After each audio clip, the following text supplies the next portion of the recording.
তরঙ্গ ও শব্দ অধ্যায়ে এখনো যাদের ভাইয়া তোমাদের সমস্যা আছে, আজকে আমি তোমাদেরকে ওপেন চ্যালেঞ্জ দিচ্ছি। আজকের এই ক্লাসটা করার পরে তরঙ্গ ও শব্দ অধ্যায়টা একেবারে তোমার কাছে পানির মতো সহজ লাগবে। স্পেশালি যারা বর্তমানে ক্লাস 9-এ পড়তেছো অথবা 10-এ পড়তেছো অথবা যারা ভাইয়া সামনে এসএসসি পরীক্ষা দিবা, আজকের এই ক্লাসটা তুমি দেখবা তরঙ্গ ও শব্দ অধ্যায়টা কতটা তোমার কাছে সহজ লাগে। ওকে, তোমরা কিন্তু জানো যে তরঙ্গ ও শব্দ অধ্যায় তোমাদের বইয়ের ভিতরে যেই টপিকগুলো নিয়ে আলোচনা করছে, আমি যদি বলি যে দেখো সরল স্পন্দন গতি, তারপর তরঙ্গের বৈশিষ্ট্য, এইখানে টপিকগুলো কিন্তু আমি লিখে রেখেছি। এগুলো সবকিছুই কিন্তু আমাদের জানতে হবে। তবে আজকে আমরা একটু ডিপলি শিখবো এবং এমনভাবে তোমাদেরকে আজকে শিখাই দেবো, আমি তোমাদেরকে ওপেন চ্যালেঞ্জ দিচ্ছি, এরপরে তরঙ্গ ও শব্দ অধ্যায়ে কোথাও বিন্দু মাত্র তোমার ভাইয়া সমস্যা থাকবে না। ওকে, আমি তোমাকে চ্যালেঞ্জ করলাম। এখন আসি ভাইয়া ফার্স্টে। প্রথমে কিন্তু আমাদের জানতে হবে সরল স্পন্দন গতিটা আসলে কি। তোমাদের বইয়ের ভিতরে ছোট্ট করে কিন্তু এই সরল স্পন্দন গতি নিয়ে আলোচনা করছে। সো প্রথম দিকে তরঙ্গটা জানার আগে আমাদের কিন্তু এই সরল স্পন্দন গতিটা সম্পর্কে একটু আইডিয়া নিতে হবে। বিকজ এখানে কিন্তু তোমরা খেয়াল করলে কিন্তু দেখতে পারবা যে ভাইয়া এই যে সরল স্পন্দন গতির ভিতরে তোমাদের বইয়ে শুরুর দিকে দুইটা সূত্র দিছে। এটা হচ্ছে কিন্তু দোলনকালের সূত্র, দুইটা সূত্র, তাই না? T equal twice by root over M by K, আর একটা হচ্ছে T equal twice by root over L by G, তাই না? তোমরা কিন্তু জানো যে ভাইয়া আমি তোমাদেরকে পদার্থবিজ্ঞানের 4র্থ অধ্যায় কাজ ক্ষমতা ও শক্তি অধ্যায় কিন্তু স্প্রিং এর একটা ধারণা দিচ্ছিলাম, তাই না? মনে আছে? দেখো আমাদের কিন্তু এখন শুরুর দিকে এই স্প্রিং সম্পর্কে কিন্তু জানতে হবে। তোমরা দেখতে পাচ্ছ এখানে দুইটা চিত্র আছে।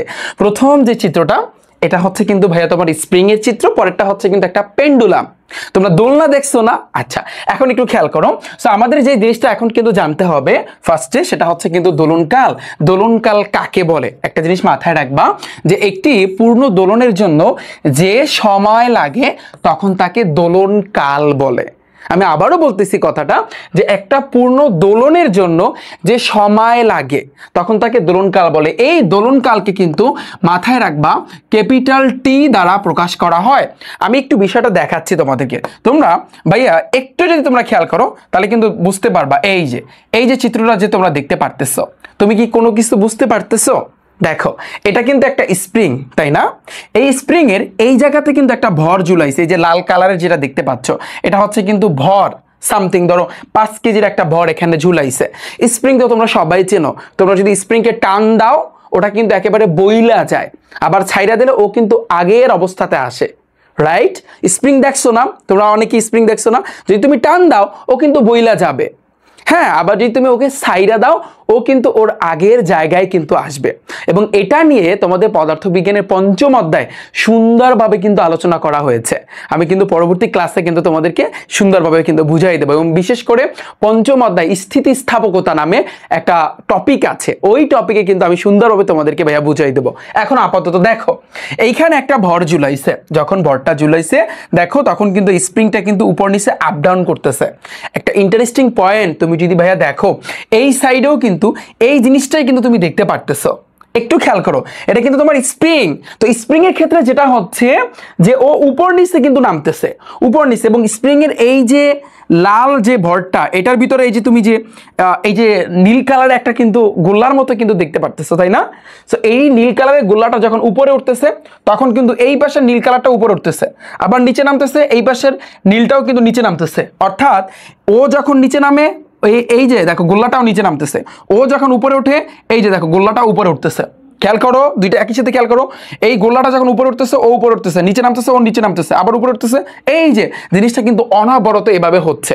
আমি একটু সামনে তোমাদের সাথে এই জিনিসটা নিয়ে ব্যাখ্যা দিব, জাস্ট আপাতত তুমি একটু দেখো, খেয়াল করো, এতটুকু বুঝছো? আচ্ছা, এটা হচ্ছে কিন্তু ভাইয়া তোমার স্প্রিং। তো এই স্প্রিং এর ক্ষেত্রে একটা সূত্র আছে, সেটা হচ্ছে কিন্তু দোলনকালের সূত্র। কিসের সূত্র? দোলনকালের সূত্র। দেখো তোমাদের বইয়ের ভিতরেই দেওয়া আছে। আমরা জানি দোলনকালকে কিন্তু টি দ্বারা প্রকাশ করে। তাহলে সূত্র হচ্ছে কি? T equal twice pi root over কি হবে বলো তো? যেহেতু এই যে এটা একটা ভর, আমরা জানি ভরকে এম দ্বারা কিন্তু ভাইয়া প্রকাশ করে। কি দ্বারা প্রকাশ করে? এম দ্বারা প্রকাশ করে। তাহলে রুট ওভার এম বাই কে, এই জিনিসটা একটু মাথায় রাখবা। এটা কিন্তু স্প্রিং এর ক্ষেত্রে স্পষ্ট কিন্তু বলা, এটা কিন্তু ভাইয়া তোমার স্প্রিং এর ক্ষেত্রে তোমাদের এমসিকিউতে আসবে, সৃজনশীলে আসবে, তখন কিন্তু যদি তুমি দেখো স্প্রিং লেখা তখন কিন্তু টাচ করে এই সূত্রটা কিন্তু তোমার বসাইতে হবে। ওকে, 2π√m/k। তুমি বলবা ভাইয়া পায়ের মান তো তুমি জানো, এম মানে কিন্তু এটার ভর, কে মানে হচ্ছে স্প্রিং ধ্রুবক, এফ ইকুয়াল হচ্ছে কিন্তু কেক্স। এই সূত্রটা কিন্তু আমি তোমাদেরকে পড়াইছি আগে। তো ওই যে কেটা, ওই কেটা হচ্ছে কিন্তু এই কেটাকে বলা হয়, মাথায় রাখবা, স্প্রিং ধ্রুবক। এটা কি স্প্রিং ধ্রুবক, মাথায় থাকবে এতটুকু। আচ্ছা, আমি পরবর্তীতে এটা নিয়ে ব্যাপক আলোচনা করব তোমাদের সাথে, আপাতত মনে রাখো। এরপরে দেখো পাশেই দেখতে পারতেছো, এটা একটা পেন্ডুলামের মতো। কিসের মতো? পেন্ডুলাম, বা তুমি একটু দোলনা যদি তুমি চিন্তা করো, তো এই পেন্ডুলামের ক্ষেত্রেও কিন্তু দোলনকালের একটা সূত্র আছে, তাই না? দেখো দোলনকাল আমরা জানি, দোলনকালকে কি দ্বারা প্রকাশ করে? টি দ্বারা। তাহলে এটার সূত্রটা কি হবে? তুমি যদি ভালো করে তাকাও তাহলে তুমি বুঝতে পারবা। এই যে দেখো, আমি যদি তোমাদেরকে পেন্ডুলামটা একটু জুম করে দেখাই, দেখতে পাচ্ছ, খেয়াল করো, কোনো কিছু তুমি বুঝতে পারতেছো? এইখানে এটা জাস্ট তুমি দোলনার সাথে কম্পেয়ার করতে পারো। এই যে দেখো, এটা একটা ধরো দোলনা, এই দোলনাটা কিন্তু এইদিকে যাচ্ছে, আবার এদিকে আসতেছে, এদিকে যাচ্ছে, এদিকে যাচ্ছে, এদিকে যাচ্ছে, এদিকে যাচ্ছে। তো এই যে জিনিসটা, এই পুরোটাকে, এই যে যেটা দ্বারা ও এদিকে যাচ্ছে আবার এদিকে আসতেছে, এটাকে আমরা সুতা ধরবো। আর এটা কিন্তু উপর নিচ, আর আমরা জানি উপর নিচের ক্ষেত্রে কি কাজ করে? জি, অভিকর্ষ ত্বরণ বা মাধ্যাকর্ষণ বল কাজ করে। তাহলে সেই ক্ষেত্রে আমরা বলতে পারি উপর নিচের ক্ষেত্রে কিন্তু এখন জি কাজ করবে। আর এটাকে যদি আমরা একটা সুতা ধরি, এই যে লম্বা দেখতে পাচ্ছ, সুতা যদি ধরি, এই সুতার দৈর্ঘ্যকে আমরা জানি স্মল এল দ্বারা প্রকাশ করা হয়। কারণ কি জানো? কারণ দৈর্ঘ্যের ইংরেজি কি? লেন্থ। ওই লেন্থ শব্দটার এল দ্বারা দৈর্ঘ্যকে প্রকাশ করা হয়। ওকে, তাহলে এই পেন্ডুলামের ক্ষেত্রে দোলনকালের সূত্র হবে কি ভাইয়া? দেখো, টি ইকুয়াল 2π√L/g হবে। ডিফারেন্সটা একটু দেখো, এই ডিফারেন্সটা ভাইয়া তোমার বুঝতে হবে।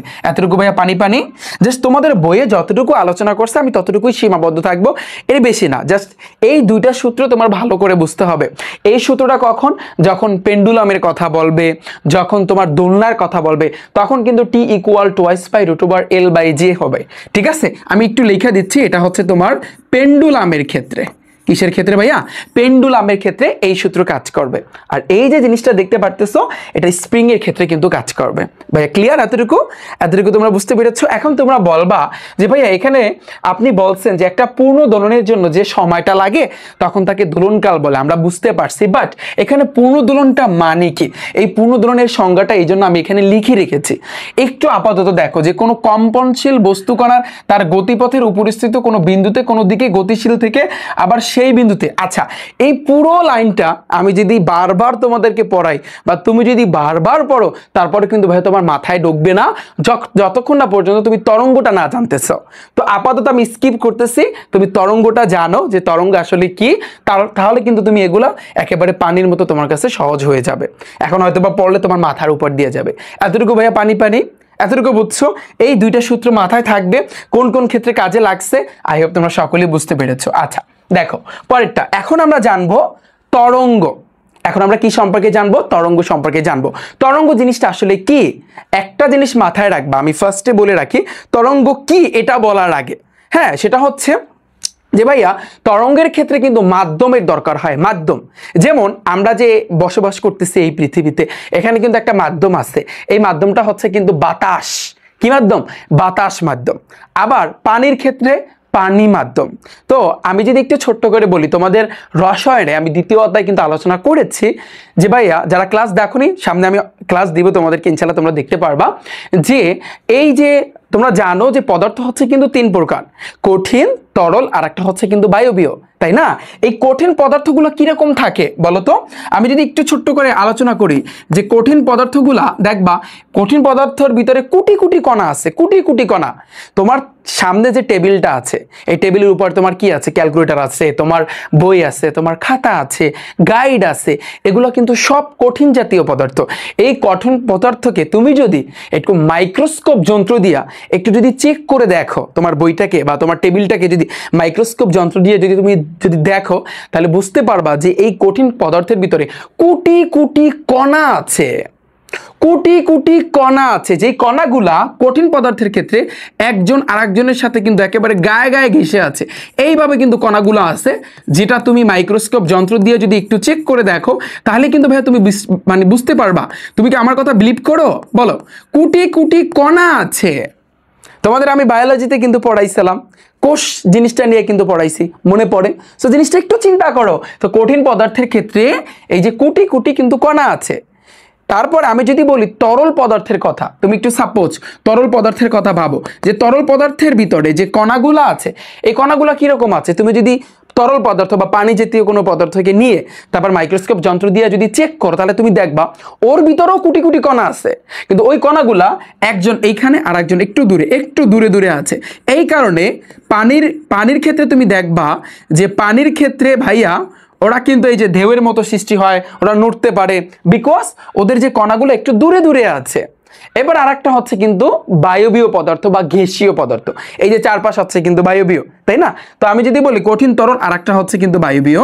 তো এই বায়বীয় পদার্থের ক্ষেত্রে তুমি যদি বায়ুকে নিয়ে মাইক্রোস্কোপ যন্ত্র দিয়ে চেক করো তাহলে দেখতে পারবা কণাগুলা কিন্তু এখানেও কোটি কোটি কণা আছে, কোটি কোটি কণা আছে, কিন্তু এই কণাগুলা একজন এইখানে আর একজন এইখানে আর একজন এইখানে আর একজন এইখানে আর একজন এইখানে অনেক দূরে আছে।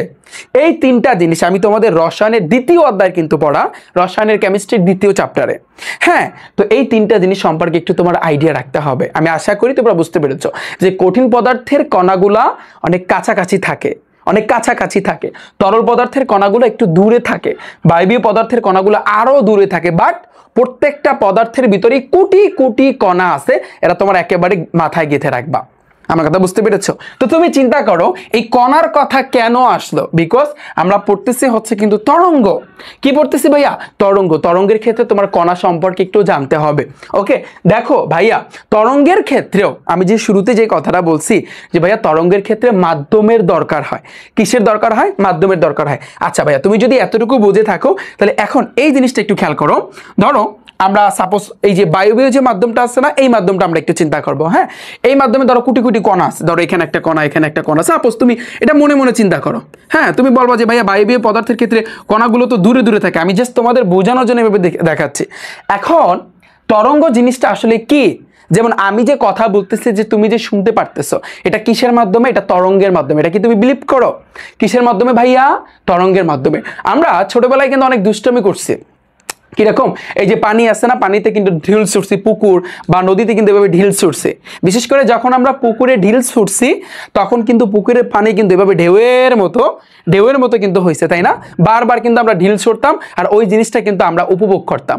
কে ছোটবেলায় এই কাজটা করছো? অনেকেই তোমরা কিন্তু ভাইয়া করেছো, রাইট? তো ওই যে ঢেউয়ের মতো সৃষ্টি হচ্ছে, এটাও কিন্তু এক রকমের তরঙ্গ। তুমি বলবা যে ভাইয়া এটা কিভাবে সম্ভব? আমি আরেকটু যদি বলি যে ভাইয়া আমরা যখন লঞ্চে করে কোনো জায়গায় যখন ভ্রমণ করেছি তখন তোমরা খেয়াল করবা এই জিনিসটা, যে লঞ্চ যখন কোনো জায়গা দিয়ে যায়, সাপোজ কুল বা পাশ মানে হচ্ছে নদীর ভিতর দিয়ে না, একটু পাশ দিয়ে যদি যায় তাহলে কিন্তু এক রকমের ঢেউয়ের মতো কিন্তু সৃষ্টি হয়। এই ঢেউটা কিন্তু পাড়ে গিয়ে বাড়ি মারে। এখন ওই যখন ঢেউটা সৃষ্টি হয়, যখন লঞ্চ যায় বা কোনো স্পিড বোট যখন যায়, তখন যে ঢেউয়ের মতো সৃষ্টি হয়, একটু খেয়াল করো, যদি কোনো কচুরিপানা যদি থাকে, সেখানে যদি কোনো কচুরিপানা যদি থাকে, তোমরা অনেকেই খেয়াল করছো যে ঢেউ কিন্তু একেবারে পাড়ে গিয়ে বা কুলে গিয়ে ধাক্কা দেয়, বাড়ি দেয় বা ধাক্কা দেয়, কিন্তু কচুরিপানাও কিন্তু এভাবে উপরে ওঠে নিচে নামে, কিন্তু কচুরিপানা ওর জায়গায় কিন্তু থাকে। এই জিনিসটা কিন্তু খেয়াল করছো? আমি যেই জিনিসটা তোমাদেরকে আসলে বুঝাতে যাচ্ছি, তোমরা যদি এই স্লাইডটা একটু দেখো, তোমরা যদি ভাইয়া এই স্লাইডটা দেখো তাহলে তোমরা বুঝতে পারবা। ভাইয়া খেয়াল করো, লুক, তাকাও, এই যে স্লাইডটা তুমি দেখতে পারতেছো, খুব খেয়াল করতে হবে, এই স্লাইডটার দিকে তাকাও। এখানেও কিন্তু সেম ভাবে ঢেউয়ের মতো কিন্তু ভাইয়া সৃষ্টি হচ্ছে। দেখো এখানে কি হচ্ছে? ঢেউয়ের মতো কিন্তু সৃষ্টি হচ্ছে। কিন্তু এই ঢেউয়ের মতো যে সৃষ্টি হচ্ছে, সাপোজ ধরে নাও এই যে লাল কালারে যে তুমি দেখতে পারতেছো, এই যে লাল এই যে লাল যে তুমি দেখতে পারতেছো, এই লালটা হচ্ছে কি? এই লালটা হচ্ছে কিন্তু ধরো সাপোজ ওই যে কচুরিপানা। হ্যাঁ, এই লালটা কিন্তু ওর জায়গায় বসে একবার উপরে ওঠে আবার নিচে নামে, একবার উপরে ওঠে আবার কিন্তু নিচে নামে, কিন্তু সামনের দিকে কিন্তু যাচ্ছে না, ও এইখানেই কিন্তু থাকতেছে। তার মানে কি? তার মানে হচ্ছে এটা কিন্তু এক রকমের তরঙ্গ। কিন্তু তরঙ্গের ক্ষেত্রে একটা জিনিস মাথায় রাখবে, এবং আমি এটা বুঝছো, এটা সবাই বুঝতে পেরেছো? এই যে লাল যে তুমি যে কণাটা দেখতে পারতেছো, ও কিন্তু উপরে উঠতেছে আবার নিচে নামতেছে, বাট ও ওর জায়গায় থাকতেছে। যাচ্ছে কি যাচ্ছে কি, শক্তিটা যাচ্ছে, কি যাচ্ছে, শক্তিটা কিন্তু ভাইয়া যাচ্ছে, বিষয়টা বোঝো, শক্তি কিন্তু যাচ্ছে। বাট এই যে কণা, আবার এই পাশের যে কণাটা, ওরা কিন্তু ওদের জায়গায় কিন্তু থাকতেছে। বিষয়টা তুমি একটু ভাবো, বিষয়টা তুমি একটু ভাইয়া চিন্তা করো। এতটুকু ক্লিয়ার? আচ্ছা, যদি এতটুকু বুঝে থাকো, এরপর দেখো আমি আরেকটা জিনিস দেখাচ্ছি, এটা একটু দেখো, খেয়াল করো, আমি বুঝাচ্ছি। এই যে চিত্রটা তুমি দেখতে পারতেছো, এখানে কি হচ্ছে, এখানে ধরো টর্চ লাইট দিয়ে যখন তুমি লাইট জ্বালাবা, তখন লাইট যখন জ্বালাও, হ্যাঁ, তখন কিন্তু এখানে কি শক্তি যায়, আলোক শক্তি, তাই না? চারপাশে কিন্তু যদি অন্ধকার থাকে সেটা আলোকিত হয়ে যায়। তাহলে এই ক্ষেত্রে কি যায়, এক্ষেত্রেও কিন্তু এক রকমের তরঙ্গ যায়। দেখো তরঙ্গটা কিভাবে যায়, একটু খেয়াল করো, তরঙ্গটা কিভাবে যাচ্ছে, এটা কিন্তু লাইটের একটা আলো, তরঙ্গটা কিভাবে যাচ্ছে খেয়াল করো। আচ্ছা, এতটুকু বুঝছো? আচ্ছা, এতটুকু যদি বুঝে থাকো, এতটুকু যদি মোটামুটি হলেও বুঝে থাকো, আমি ধারণা দিচ্ছি, ওয়েট, আমি যে কথা বলতেছি, আমি যে শব্দটা করতেছি, খেয়াল করো, আমি যে শব্দটা করতেছি, এই যে শব্দটা বা কথা বলতেছি, এই শব্দটা কিন্তু এই যে বাতাসের যে মাধ্যমটা আছে, এই বাতাস মাধ্যমে যায়। কিন্তু আমরা জানি এই বাতাসের ভিতরে কোটি কোটি কণা আছে। ফর এক্সাম্পল, ধরো আমি এইখানে বৈশা, সাপোজ একটু চিন্তা করো, ধরো আমি এইখানে বৈশা কি করতেছি, সাউন্ড করতেছি, সেই সাউন্ডটা এটা হচ্ছে কিন্তু বাতাসের ধরো কণা, এই কণায় যে বাড়ি মারবে, ধাক্কা দিবে, খেয়াল করো, বাতাসের এই কণায় যে কি করবে, ধাক্কা দিবে। যখন ধাক্কা দিবে, তুমি বলবা যে ভাইয়া যখন এই কণায় ধাক্কা দিবে, তখন এই কণাটা আবার এটাকে ধাক্কা দিবে, এটাকে ধাক্কা দিবে, এইভাবে সামনের দিকে যায়। কিন্তু বিষয়টা হচ্ছে এরকম, বিষয়টা ওরকম চিন্তা না করে এভাবে চিন্তা করো যে ভাইয়া আমি যখন কথা বলতেছি, তখন এইখানে ধরো একটা বাতাসের কণা আছে, এই কণাটা কিন্তু সামনের কণায় ধাক্কা দিতে পারবে না। বিষয়টা বোঝো? তাহলে এই ক্ষেত্রে কি হবে, এই ক্ষেত্রে এই কণাটা বা সামনের যে কণা আছে, ওরা কিন্তু আস্তে আস্তে উপরের দিকে উঠবে, অর্থাৎ ওরা কিন্তু আস্তে আস্তে উপরের দিকে উঠবে, উপরের দিকে উঠবে, আবার নিচে নামবে, আবার কিন্তু উপরে উঠবে, আবার নিচে নামবে, আবার উপরে উঠবে। তো বিষয়টা কিন্তু একটা তরঙ্গের মতো কিন্তু সৃষ্টি করবে। এইটা কি বলা হয় ভাইয়া, তরঙ্গ। বুঝছো? যতটুকু বুঝাতে চাচ্ছি এতটুকু বুঝছো? আমি সংজ্ঞা দিচ্ছি, এখন পর্যন্ত কিন্তু ভাইয়া আমি সংজ্ঞা দেই নাই, জাস্ট তুমি ভাবো। এখন সংজ্ঞাটার ভিতরে আসি, যে পর্যায়বৃত্ত আন্দোলন। পর্যায়বৃত্ত আন্দোলন মানে কি, এই যে আমি কথা বলতেছি, এই যে উপরের দিকে উঠতেছে আবার নিচে নামতেছে, এটাকে বলা হয় পর্যায়বৃত্ত আন্দোলন। আন্দোলন, তুমি রশি যদি সাপোজ তোমার এক বন্ধু রশির এক মাথা ধরলো, তুমি অপর পাশে বসে রশির আর এক মাথা ধইরা এইভাবে যদি ঝাঁকুনি দাও, দেখবে একটা ঢেউয়ের মতো কিন্তু সৃষ্টি হবে, রাইট? একটা ঢেউয়ের মতো কিন্তু সৃষ্টি হবে। তাহলে এইটা কি বলা হয়, তরঙ্গ। আর এটা কি বলা হয় তোমার, আন্দোলন। তো যেই পর্যায়বৃত্ত আন্দোলন কোনো ঝড় মাধ্যমে এক স্থান থেকে, ধরো এই যে স্থানটা আছে, এই স্থান থেকে অন্য স্থানে শক্তি সঞ্চার করে ভাইয়া। এইখান থেকে কি যায়, শক্তি যায়, কিন্তু মাধ্যমের কণাগুলোকে স্থায়ীভাবে স্থানান্তর করে না। ধরো আমি কথা বলতেছি, এইখানে কোটি কোটি কোটি কোটি কণা আছে, এইখানে কিন্তু কোটি কোটি কোটি কোটি কণা আছে, আমি কথা বলতেছি, কণাগুলো কি এখান থেকে ওইখানে যায়? সাপোজ তুমি ভাবো, তুমি চিন্তা করো, একটু চিন্তা করো, এখানে কোটি কোটি কণা আছে, এই কণা, এই কণা, এই কণা, এই কণা, এই কণা, এই কণা, এই কণা, এই কণা, এই কণা। তো এই কণাগুলা কি করতেছে, উপরে নামতেছে আবার নিচে নামতেছে, উপরে নামতেছে নিচে নামতেছে, কিন্তু কণাগুলা এই জায়গা থেকে কিন্তু এই জায়গাতে যাবে না। কারণ এখানে আমি যদি কথা বলি, এখান থেকে শুরু কইরা যত দূর আমার কথা যাবে, এর ভিতরে কোটি কোটি কণা আছে, কিন্তু এই কণাগুলা কিন্তু এভাবে কিন্তু এভাবে কিন্তু কাঁপতেছে বা উপর নিচ কিন্তু করতেছে, এভাবে কিন্তু উপর নিচ কিন্তু করতেছে। এটাকেই কিন্তু ভাইয়া বলা হয় তরঙ্গ। তাহলে মাথায় রাখবা, তরঙ্গের ক্ষেত্রে দুইটা জিনিস মাথায় রাখবা। সেটা হচ্ছে কি, এক নাম্বার জিনিস, যে তরঙ্গের ক্ষেত্রে যে এক স্থান থেকে অন্য স্থানে শক্তি সঞ্চার করে, শক্তি যায়, এটা কি যায়, শক্তি যায়, কিন্তু মাধ্যমের কণাগুলোকে স্থানান্তর করে না, এই কণাগুলো ওদের জায়গায় থাকে। দুটো জিনিস, এই শক্তি যায়, তরঙ্গের ক্ষেত্রে কি যায়, এক স্থান থেকে অন্য স্থানে শক্তি যায়, কিন্তু এর ভিতরে যে কণাগুলা, ওই কণাগুলা কিন্তু স্থানান্তর করে না, এক জায়গা থেকে অন্য জায়গায় যায় না। এটাকে বলা হয় কিন্তু ভাইয়া তরঙ্গ। ভাইয়া ডাউট ক্লিয়ার? এতটুকু বুঝছো? তাহলে তরঙ্গ সম্পর্কে এই যে জিনিসটা আমি তোমাদেরকে ভাইয়া বুঝাইলাম, এই যে দেখো, এই যে জিনিসটা যে বুঝাইলাম, খেয়াল করো, এইখানে এই যে কণা, তুমি চিন্তা করো, এটা হচ্ছে কিন্তু কণা, কণাগুলো উপরে নামতেছে নিচে নামতেছে, কিন্তু কণাগুলো ওদের জায়গায় কিন্তু থাকতেছে। এই যে কণা, আরো যে কণা তোমরা দেখতে পারতেছো, এই যে কোটি কোটি যে কণা, এই যে ছোট ছোট ছোট ছোট যে কণাগুলো তুমি দেখতে পারতেছো, এটা উপরে উঠতেছে আবার নিচে নামতেছে, বাট ওরা ওদের জায়গাতেই আছে, ওরা এই জায়গা থেকে ওই জায়গায় কিন্তু যাবে না। ক্লিয়ার? এটা হচ্ছে কিন্তু ভাইয়া তোমার তরঙ্গ। তাহলে তরঙ্গের সংজ্ঞাটা একেবারে মাথায় গেঁথে থাকবে। আই হোপ ভাইয়া তোমাদেরকে বুঝাইতে পারছে। ডান? এতটুকু বুঝতে পেরেছো? তো আমি আশা করি তোমরা সকলেই বুঝতে পেরেছো। এখন যদি এতটুকু বোঝো, এখন আমাদের এই গেল হচ্ছে কিন্তু তরঙ্গ। এখন আমাদের কি জানতে হবে? তরঙ্গের বৈশিষ্ট্য। তরঙ্গের বৈশিষ্ট্যের ক্ষেত্রে তোমাদের বইয়ে ছোট্ট করে কিন্তু ভাইয়া বলা আছে যে ভাইয়া যান্ত্রিক তরঙ্গের ক্ষেত্রে মাধ্যমের দরকার হয়। এখানে কিন্তু মানে মাধ্যমের কথা বলছে। একটু যদি তুমি রিডিংটা পড়ো তাহলে তুমি বুঝতে পারবা আমি যা আলোচনা করছি এগুলোই কিন্তু ভাইয়া তোমাদের এই বইয়ের ভিতরে কিন্তু সুন্দরভাবে আলোচনা করছে। ঠিক আছে, একটু তোমরা পড়বা তাহলে তোমরা পারবা। ওকে, এখন আমাদের যেটা জানতে হবে তরঙ্গের প্রকারভেদ। তার আগে আমরা জানবো তরঙ্গ সংশ্লিষ্ট রাশি। এই রাশি সবচেয়ে ইম্পর্টেন্ট ভাইয়া, সবচেয়ে ইম্পর্টেন্ট। এই রাশি সম্পর্কে আমাদের জানতে হবে। ফার্স্টে দেখো তরঙ্গের রাশি। রাশির ভিতরে প্রথমে আছে পূর্ণ স্পন্দন। এগুলো কিন্তু ভাইয়া তোমাদের সৃজনশীলের ক নম্বরে আসবে। শর্ট প্রশ্নে, সংক্ষিপ্ত প্রশ্নে কিন্তু ভাইয়া তোমাদেরকে দিয়া দিবে, আবার এমসিকিউতে থাকবে। একটু এই জন্য আমাদের ভালো করে জানতে হবে। ওকে, আচ্ছা দেখো, খেয়াল করো। তরঙ্গের রাশির ভিতরে প্রথমে আমাদের জানতে হবে পূর্ণ স্পন্দন। পূর্ণ স্পন্দন কাকে বলে? পূর্ণ স্পন্দন কাকে বলে? দেখো একটু ভালো করে তাকাও। তরঙ্গের উপস্থিত কোনো কণা একটা নির্দিষ্ট বিন্দু থেকে যাত্রা শুরু করে আবার একই দিক থেকে, খেয়াল করো, একই দিক থেকে সেই বিন্দুতে ফিরে আসে, তখন তাকে পূর্ণ স্পন্দন বলে। অনেকে বলে ভাইয়া কিচ্ছু বুঝলাম না, বিষয়টা কিছুই বুঝলাম না। তুমি দেখো, বোঝা লাগবে না ভাইয়া যেভাবে বোঝায়, দেখো একটু খেয়াল করো। এই যে এটা কি, এটা ধরো হচ্ছে কিন্তু একটা তরঙ্গ। আমি একটু দাগ দিচ্ছি, একেবারে স্ট্রেট কাট সোজা কিন্তু আমি একটা দাগ দিলাম। এখন এই যে তরঙ্গটা, একটু খেয়াল করো, একটু খেয়াল করো। বলছি কি, তরঙ্গের উপরিস্থিত কোনো কণা, ফাইন ধরে নিচ্ছি আমি এখানে একটা কণা চিন্তা করতেছি, একটা নির্দিষ্ট বিন্দু থেকে যাত্রা শুরু করছে। তো এই বিন্দু থেকে যাত্রা শুরু করছে এবং একই দিক থেকে সেই বিন্দুতে ফিরে আসে। ধরো এটা কিন্তু তোমার একবার উপরে উঠে আবার আরেকবার কিন্তু তোমার নিচের দিকে যাচ্ছে, এই কথাই কিন্তু বলছে। একই দিক থেকে সেই বিন্দুতে ফিরে আসে, তখন তাকে বলা হয় পূর্ণ স্পন্দন। অর্থাৎ প্রথমবার তোমার এইভাবে যায়, আবার এইভাবে গিয়ে আগের অবস্থানে কিন্তু ফিরে আসে। এটাকে আমরা কিন্তু বলতে পারি পূর্ণ স্পন্দন। এটাকে আমরা কি বলতে পারি ভাইয়া? পূর্ণ স্পন্দন। এতটুকু ক্লিয়ার? এতটুকু তোমরা সকলেই বুঝতে পেরেছো ভাইয়া যে পূর্ণ স্পন্দন জিনিসটা আসলে কি? শোনো, বলছে কি একটা নির্দিষ্ট বিন্দু থেকে যাত্রা শুরু করে, এখান থেকে যাত্রা শুরু করবে, আবার একই দিক থেকে সেই বিন্দুতে ফিরে আসে। এখন তোমরা অনেকেই বলবা যে ভাইয়া একই দিক জিনিসটা বুঝলাম না। একই দিক তো মানে একবার উপরে উঠে আবার এইখানে আসবে, একবার উপরে উঠা আবার এখানে আসবে না। এখানে একই দিক বলতে বোঝাচ্ছে উপরে উঠবে আবার নিচে নামবে, তারপর যে স্থানে আসবে, এটাকে আমরা বলতে পারি ভাইয়া কি? পূর্ণ স্পন্দন। এতটুকু ক্লিয়ার? আচ্ছা, আমি সামনে গিয়ে আরো একটু বুঝাচ্ছি, দেখো খেয়াল করো। এরপর আমাদের জানতে হবে ভাইয়া পর্যায়কাল। পর্যায়কাল জিনিসটা আসলে কি? একটা পূর্ণ স্পন্দন সম্পন্ন, দেখো সম্পন্ন করতে যে সময়টা লাগে। ফর এক্সাম্পল তুমি একটু ভাইয়া ভাবো পূর্ণ স্পন্দন জিনিসটা আসলে কি।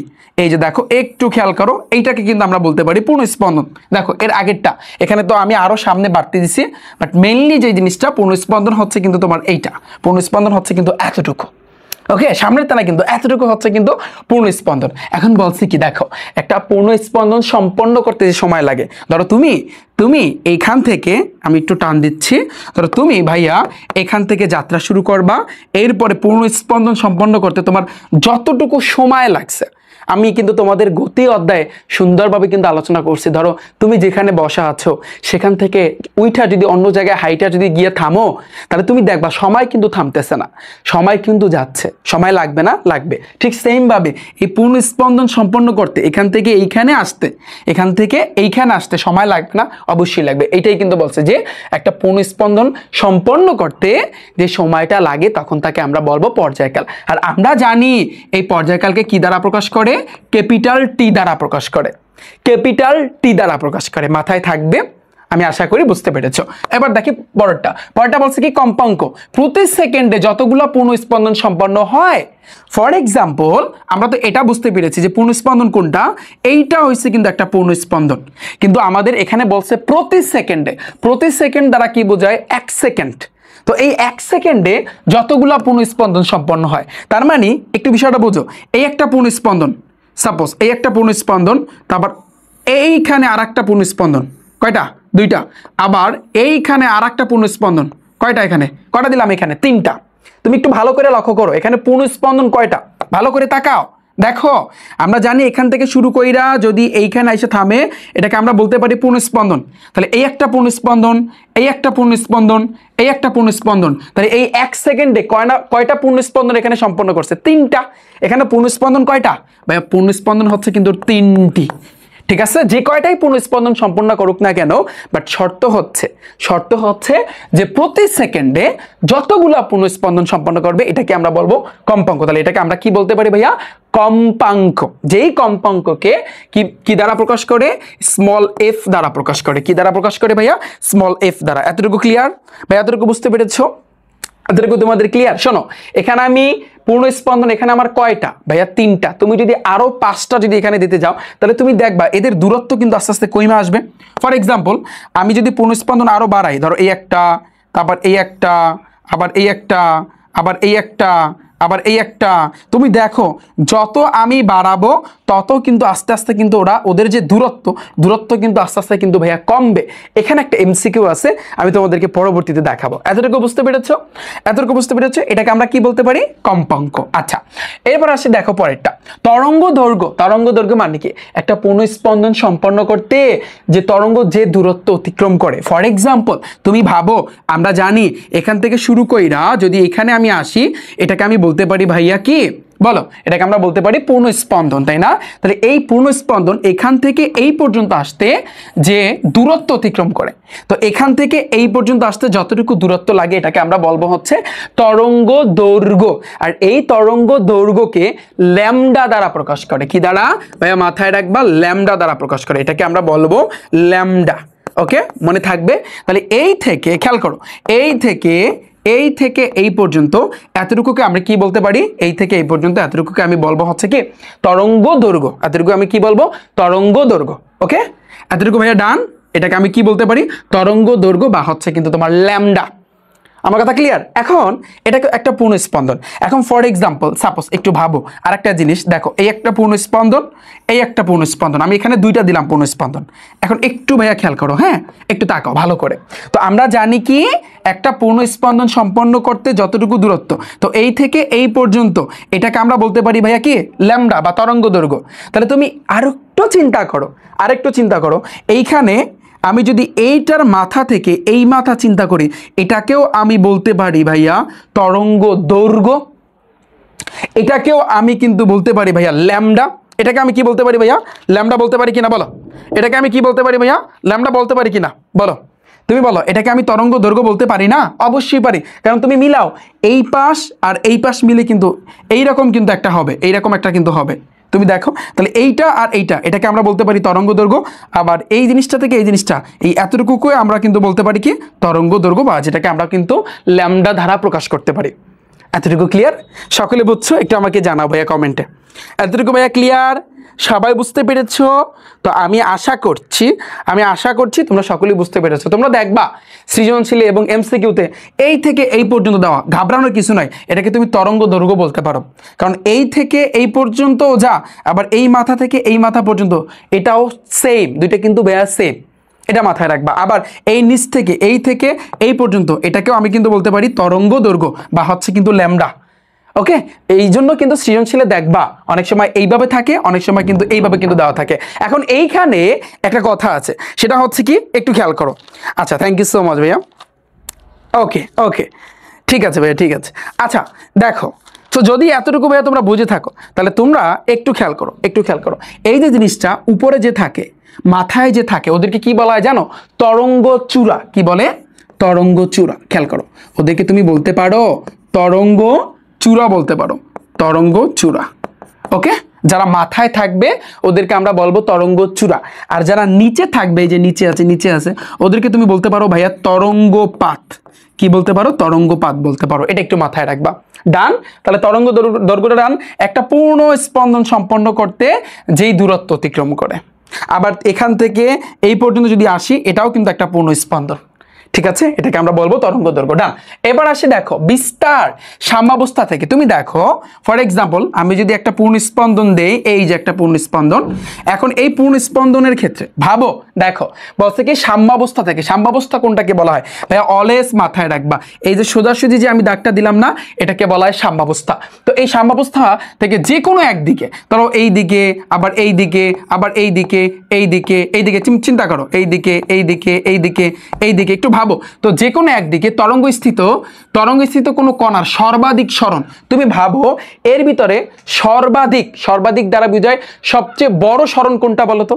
সর্বাধিক সরণকে কিন্তু আমি বলতে পারি ভাইয়া বিস্তার। তাহলে তুমি ভাবো এটার ভিতরে একটু তুমি চিন্তা করো, সর্বাধিক সরণ হয়েছে কিন্তু একেবারে এই মিডল পয়েন্ট বরাবর সর্বাধিক সরণ, কারণ এটাই কিন্তু সবচেয়ে বড়। আবার এটার ক্ষেত্রে এই যে মিডল পয়েন্ট কিন্তু বরাবর, এটাকে আমি কিন্তু বলতে পারি ভাইয়া সর্বাধিক সরণ। এই সর্বাধিক সরণকে কি বলা হয়? বিস্তার বলা হয়। ডান, এদেরকে বুঝছো? তাহলে মাঝখানে যেটা আছে এটাকে বলা হয় সাম্যাবস্থা। তো সাম্যাবস্থা থেকে যে কোনো একদিকে তরঙ্গস্থিত কোনো কণার সর্বাধিক সরণকে বলা হয় বিস্তার বলা হয়। কি বলা হয়? বিস্তার বলা হয়। এতটুকু ক্লিয়ার?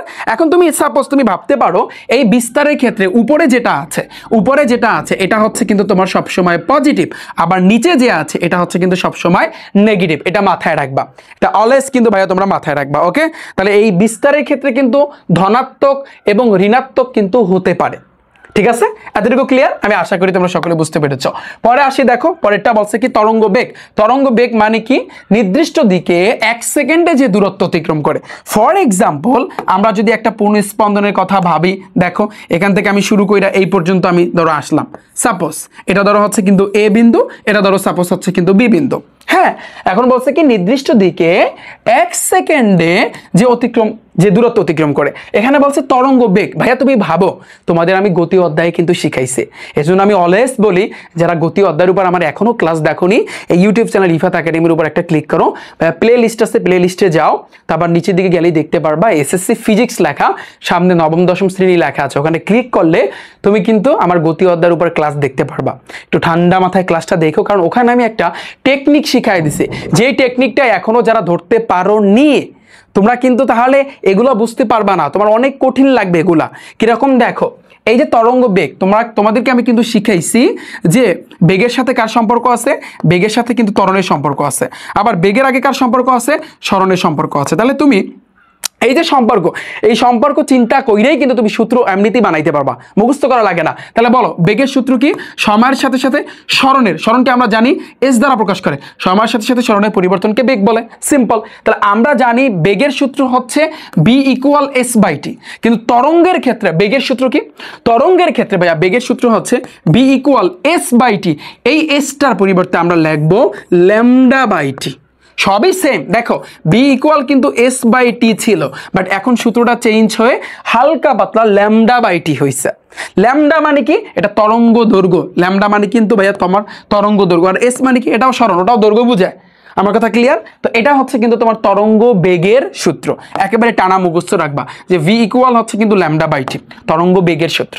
ডান, এতটুকু তোমরা বুঝতে পেরেছো? ভি ইকুয়াল হচ্ছে কিন্তু ল্যামডা বাই টি। আমি আশা করি তোমরা বুঝতে পেরেছো। আচ্ছা, এবার দেখো পরেরটা বলছে কি? দশা। তরঙ্গের সর্বাধিক অবস্থাকে দশা বলে। ফর এক্সাম্পল তুমি ভাবো, ধরো এই একটা পূর্ণ স্পন্দন বা একটা তরঙ্গ আমি আঁকলাম, এখন এই তরঙ্গের ভিতরে এই যে দেখো পয়েন্টটা, এটাকে তুমি বলতে পারো এটা একটা দশা, আবার এটা একটা দশা, এটা একটা দশা, এটা একটা দশা।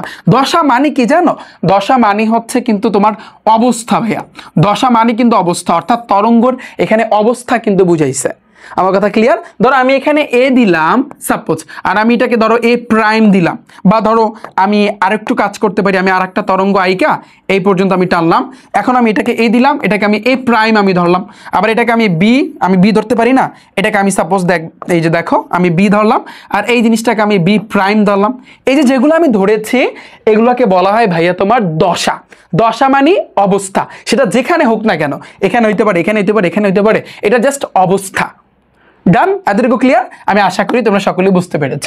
এখন আসি ভাইয়া, দেখো প্রকারভেদ। আমরা এখন জানবো তরঙ্গের প্রকার। অলওয়েজ মাথায় রাখবা তরঙ্গ হচ্ছে কিন্তু দুই প্রকার, একটা হচ্ছে অনুদৈর্ঘ্য তরঙ্গ আর একটা হচ্ছে অনুপ্রস্থ তরঙ্গ, বা এই অনুপ্রস্থ তরঙ্গের আরো একটা নাম আছে আর তরঙ্গ। ভাইয়া কি আর তরঙ্গ, আর একটা হচ্ছে কিন্তু অনুদৈর্ঘ্য তরঙ্গ।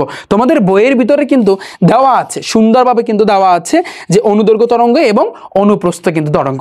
তোমরা স্প্রিং এর ক্ষেত্রে দেখছো না, স্প্রিং এর ক্ষেত্রে কিন্তু সংকোচন হচ্ছে, প্রসারণ হচ্ছে। তোমরা যদি টান দাও ওটা কিন্তু বইলা যাবে, আবার সাইডে দিলে কিন্তু আগের অবস্থায় যাবে। এখানে সংকোচন, সংকোচন মানে কি চাইপা যাওয়া, প্রসারণ মানে কি বইলা যাওয়া। তো সংকোচন প্রসারণ, সংকোচন প্রসারণ, সংকোচন প্রসারণ। এই যে স্প্রিং এর ক্ষেত্রে অনবরত সংকোচন প্রসারণ হচ্ছে। বা আমি তোমাদেরকে ফার্স্টের দিকে আমি তোমাদেরকে দেখাইছিলাম। এই যে দেখো, এই যে দেখো, একটু খেয়াল করো।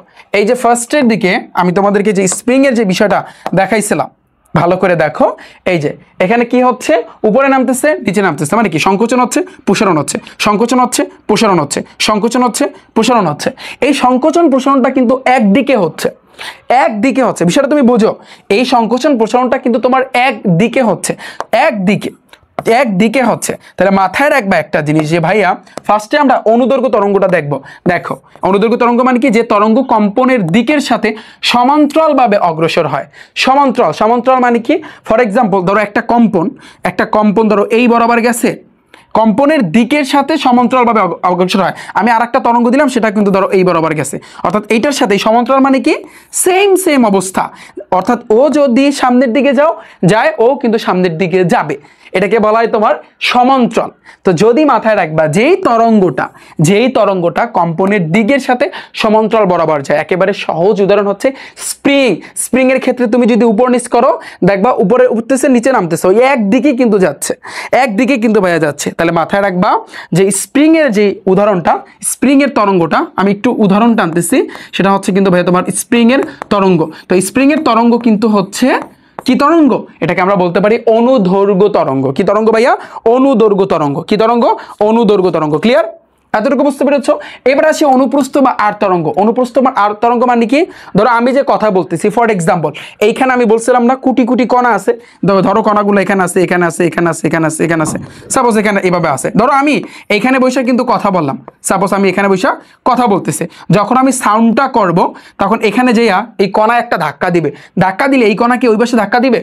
আমি কিন্তু এই জন্য ফার্স্টে কিন্তু বুঝাইছি, এটা কি হবে, এটা কিন্তু আস্তে আস্তে উপরে উঠবে, ধাক্কা না দিয়ে উপরের দিকে ওঠা শুরু করবে, আবার নিচের দিকে নামবে। অর্থাৎ বিষয়টা কিন্তু তখন এইভাবে কিন্তু যাবে, এইভাবে যাবে। তুমি একটু খেয়াল করো, আমি কিন্তু শব্দ করতেছি, তার মানে শব্দ তরঙ্গ। এটা কি শব্দ তরঙ্গ? যখন আমি শব্দ করেছি তখন কিন্তু এই কণাগুলা কিন্তু এইভাবে কিন্তু উপর নিচে কিন্তু এভাবে উপরে উঠবে নিচে নামবে, উপরে উঠবে নিচে নামবে, উপরে উঠবে নিচে নামবে। রাইট? তুমি যদি ভালো করে দেখো, এই যে তরঙ্গের ক্ষেত্রে যদি ভালো করে তুমি তাকাও, তাহলে তুমি দেখবা উপর থেকে নিচ পর্যন্ত এখানে কিন্তু একটা অ্যাঙ্গেলের মতো সৃষ্টি হচ্ছে, সেটা কি 90 ডিগ্রি। তার মানে অনুপ্রস্থ তরঙ্গ, যে তরঙ্গ কম্পনের দিকের সাথে লম্বভাবে, লম্ব কথাটা বললি তোমার মাথায় আনতে হবে 90 ডিগ্রি। তাহলে দেখো লম্বভাবে, এই যে দেখো লম্বভাবে অগ্রসর হচ্ছে, এটাকে আমরা বলবো হচ্ছে অনুপ্রস্থ তরঙ্গ। এটার সহজ উদাহরণ, তোমার বন্ধু যদি রশির এক মাথা ধরে, তুমি যদি রশির অন্য মাথা ধরো, এবার যদি এভাবে ঝাঁকুনি দাও, তাহলে সেই ক্ষেত্রে যে তরঙ্গটা সৃষ্টি হবে সেটাও কিন্তু অনুপ্রস্থ তরঙ্গ বা আর তরঙ্গ, কারণ সেই ক্ষেত্রে কিন্তু এইভাবে 90 ডিগ্রি অ্যাঙ্গেলের মতো সৃষ্টি হবে। আই হোপ তোমাদের এই পুরো জিনিসটা ক্লিয়ার। এতটুকু তোমরা সকলে বুঝতে পেরেছো ভাই? যে রশির কথা বললাম, এবার আমি যদি বলি ভাইয়া ঢেউয়ের কথা, তুমি দেখো ঢেউ, এই যে তুমি যে ঢিল ছুটছো, তো যে ঢেউয়ের মতো সৃষ্টি হয়েছে, এই ঢেউয়ের উদাহরণ কিন্তু তোমার হচ্ছে অনুপ্রস্থ বা আর তরঙ্গের উদাহরণ। এই যে পুরো স্লাইড যে তোমরা দেখতে পারতেছো, আমি যেখানে লিখতেছি বা তোমাদেরকে বুঝাচ্ছি, এগুলো পুরো স্লাইড তোমরা পিডিএফ আকারে পেয়ে যাবা। যারা আমার ব্যাচে আছো, তোমরা তো জাস্ট এই ক্লাসটা দেখতেছো, এটার নিচে কিন্তু একটা ক্লিক করলেই আমার পুরো স্লাইডগুলো দেখতে পারবা। এছাড়া যারা আমার ইউটিউব থেকে দেখতেছো, একটু কমেন্ট সেকশনটা একটু চেক করো, কমেন্ট সেকশন, সেখানে কিন্তু আমি লিঙ্ক দিয়ে রাখছি, ওখানে ক্লিক করে তোমরা স্লাইডটা ডাউনলোড দিয়ে দেখতে পারো। ওকে, সো আমি আশা করি তোমরা সকলেই এতটুকু বুঝতে পেরেছো। ওকে, ডান ভাই, এতটুকু ক্লিয়ার? এতটুকু ক্লিয়ার। এখন আসি ইন্টারেস্টিং পয়েন্ট, আমরা সামনের দিকে যাব। দেখো তার আগে আমরা বেসিক কিছু শিখে নিই। হ্যাঁ, আচ্ছা, যদি আমাদের দুই প্রকার যদি ক্লিয়ার হয়, অনুদৈর্ঘ্য অনুপ্রস্থ। আচ্ছা, এখন তোমাদের মনে একটা প্রশ্ন থাকতে পারে যে তোমরা বলবা যে ভাইয়া এই যে অনুপ্রস্থের ক্ষেত্রে আপনি বললেন 90 ডিগ্রি অ্যাঙ্গেলে অগ্রসর হচ্ছে, তাহলে অনুদৈর্ঘ্যের ক্ষেত্রে ওরা সমান্তরালভাবে এখানে ওরা কত ডিগ্রি বরাবর অগ্রসর হচ্ছে, যেহেতু সমান এক্ষেত্রে ওদের মান হচ্ছে কিন্তু 0 ডিগ্রি। কত ডিগ্রি ভাইয়া? 0 ডিগ্রি বরাবর। যদি এমসিকিউতে কিন্তু আসে তখন কিন্তু তুমি কি দেখাবা? 0 ডিগ্রি দেখাবা, কারণ ওরা সমান্তরাল বরাবর কথাটা বললেই ওর সাথে সাথে যাবে, ওর সমান বরাবর যাবে। এই ক্ষেত্রে কিন্তু 0 ডিগ্রি বরাবর তোমার চিন্তা করতে হবে। ওকে, সোজা গেলে 0 ডিগ্রি। আমি আশা করি বুঝতে পেরেছ। এখন দেখো আমাদের এখন যেটা জানতে হবে, এই যে দেখো খেয়াল করো, এটা কিন্তু একটা বাদুরের কাহিনী কিন্তু আমি তোমাদের সাথে কিন্তু আলোচনা করবো। হ্যাঁ দেখো, তো এরপরে আমাদের এখন যেই টপিকটা জানতে হবে সেটা হচ্ছে কিন্তু বিট নিয়ে। এই বিট নিয়ে কিন্তু আমাদের একটু জানতে হবে। সুরশলাকা, তোমরা কিন্তু বাদ্যযন্ত্রের কথা কিন্তু শুনেছো, যদি না জেনে থাকো গুগল মামার কাছে কিন্তু যে সার্চ দাও সুরশলাকা লেখা, এই যে দেখতে পাচ্ছ সেই সুরশলাকা। আমি এখানে কিন্তু এটা বাদ্যযন্ত্র বাজানোর কিন্তু একটাই, তো একটু খেয়াল করো। বলছে কি বিট কি? বিট হচ্ছে উচ্চের কম্পাঙ্কের পার্থক্যকে বিট বলে, উচ্চের কম্পাঙ্কের পার্থক্যকে। এখন আমরা জানি যেহেতু এখানে কম্পাঙ্ক বলছে, কম্পাঙ্ককে এফ দ্বারা প্রকাশ করে। ধরো F1 এর মান আছে 203, কম্পাঙ্কের একক হচ্ছে কিন্তু ভাইয়া হার্টস, এটা মাথায় রাখবা। কম্পাঙ্কের একক কি? হার্টস। তাহলে 203 হার্টস, ধরো সাপোজ 203 হার্টস। ধরো এইটার ক্ষেত্রে এইটার কম্পাঙ্ক হচ্ছে 203 হার্টস। 8Z মানে হচ্ছে কিন্তু হার্টস। এবং আরো একটা ধরো এইটার কিন্তু কম্পাঙ্ক হচ্ছে ধরো সাপোজ 200 হার্টস। এখন বলো তো দুইটার ক্ষেত্রে সাউন্ড কিরকম হবে? আমরা কিন্তু সাউন্ডের কথা কিন্তু বলতেছি, বিটের কথা শুনছো না? বক্স বাজায় না? তোমরা দেখো না আশেপাশে যখন বিয়া হয় বা অনুষ্ঠান যখন হয় তখন কিন্তু বক্স বাজায়, তখন যে বিটের মতো কিন্তু সৃষ্টি হয়, খেয়াল করছো না? ওটা নিয়েই কিন্তু আমরা এখন জানবো। তো F1 এর মান যদি হয় 203 হার্টস, আর ধরো হচ্ছে F2 মান হচ্ছে কিন্তু ধরো 200 হার্টস। ভাবো তাহলে এইটার একটু চিন্তা করো, এই যে মানটা, এই যে F1 এর মান হয়েছে কিন্তু 203 আর এটার মান হয়েছে কিন্তু ভাইয়া 200 হার্টস। এখন এটার সুরটা কিরকম হবে? মোটা হবে নাকি চিকন হবে? কি বলতে পারবা বলো? এটা সুরটা কিরকম হবে, মানে সাউন্ডটা কিরকম হবে? মাথায় রাখবা 203 হার্টসের সাউন্ডটা একটু মোটা হবে। সাউন্ডটা কি হবে? সাউন্ডটা একটু মোটা হবে। আর এই জিনিসটা, আর 203-এর চেয়ে 200 যেহেতু ছোট, এটা একটু তোমার কি হবে? চিকন হবে। সাউন্ডটা একটু তোমার কি হবে? চিকন হবে। এটা মাথায় রাখবা। তো আমি যদি একেবারে সহজে একেবারে উদাহরণ দিই, যে সেক্ষেত্রে বলবো অ্যাম্বুলেন্সের কথা। তোমরা তো অ্যাম্বুলেন্স সবাই দেখছো তাই না? অ্যাম্বুলেন্সের যে সাউন্ডটা হয় তুমি দেখবা আপ ডাউন করে, বাড়ে কমে, বাড়ে কমে, বাড়ে কমে। এটা সম্পূর্ণ কিন্তু এটা বিটের উপর ডিপেন্ড করে। তুমি দেখো বলছি কি উচ্চের কম্পাঙ্কের পার্থক্য যদি কথাটা বলে অলওয়েজ মাথায় রাখবা তোমার বিয়োগ করতে হবে।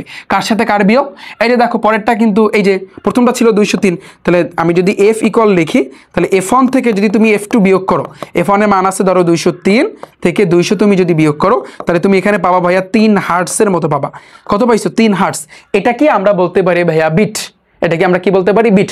এইটার কারণে কিন্তু এই অ্যাম্বুলেন্সের যে সাউন্ডটা অর্থাৎ আপ ডাউন করে, বেশি হয় কমে, বাড়ে কমে, বাড়ে কমে, বাড়ে কমে। তো এটা নিয়ে আরো অনেক পড়াশোনা আছে, আমরা সামনে জানতে পারবো। যতটুকু তোমাদের বই আলোচনা করছে আমি তোমাদের সাথে ততটুকু আলোচনা করেছি। ওকে, এখন আমাদের সবচেয়ে গুরুত্বপূর্ণ যে টপিকটা সেটা হচ্ছে কি আমাদের এখন সম্পর্ক জানতে হবে। সম্পর্ক কি জানতে হবে ভাইয়া? আমাদের এখন সম্পর্কে জানতে হবে। তাহলে সম্পর্ক মানে কি? অর্থাৎ কার সাথে কার সম্পর্ক আছে এরকম।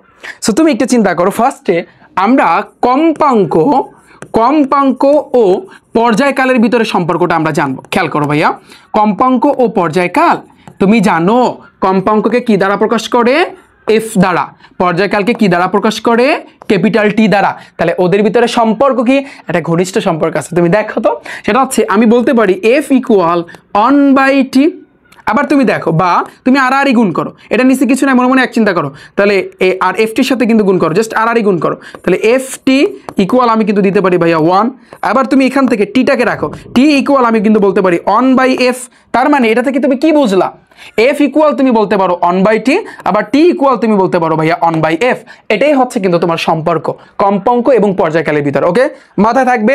তুমি যখন আমি যখন তোমাদেরকে এমসিকিউ সলভ করাবো তখন তুমি দেখতে পারবা যে কতটা মজার লাগে।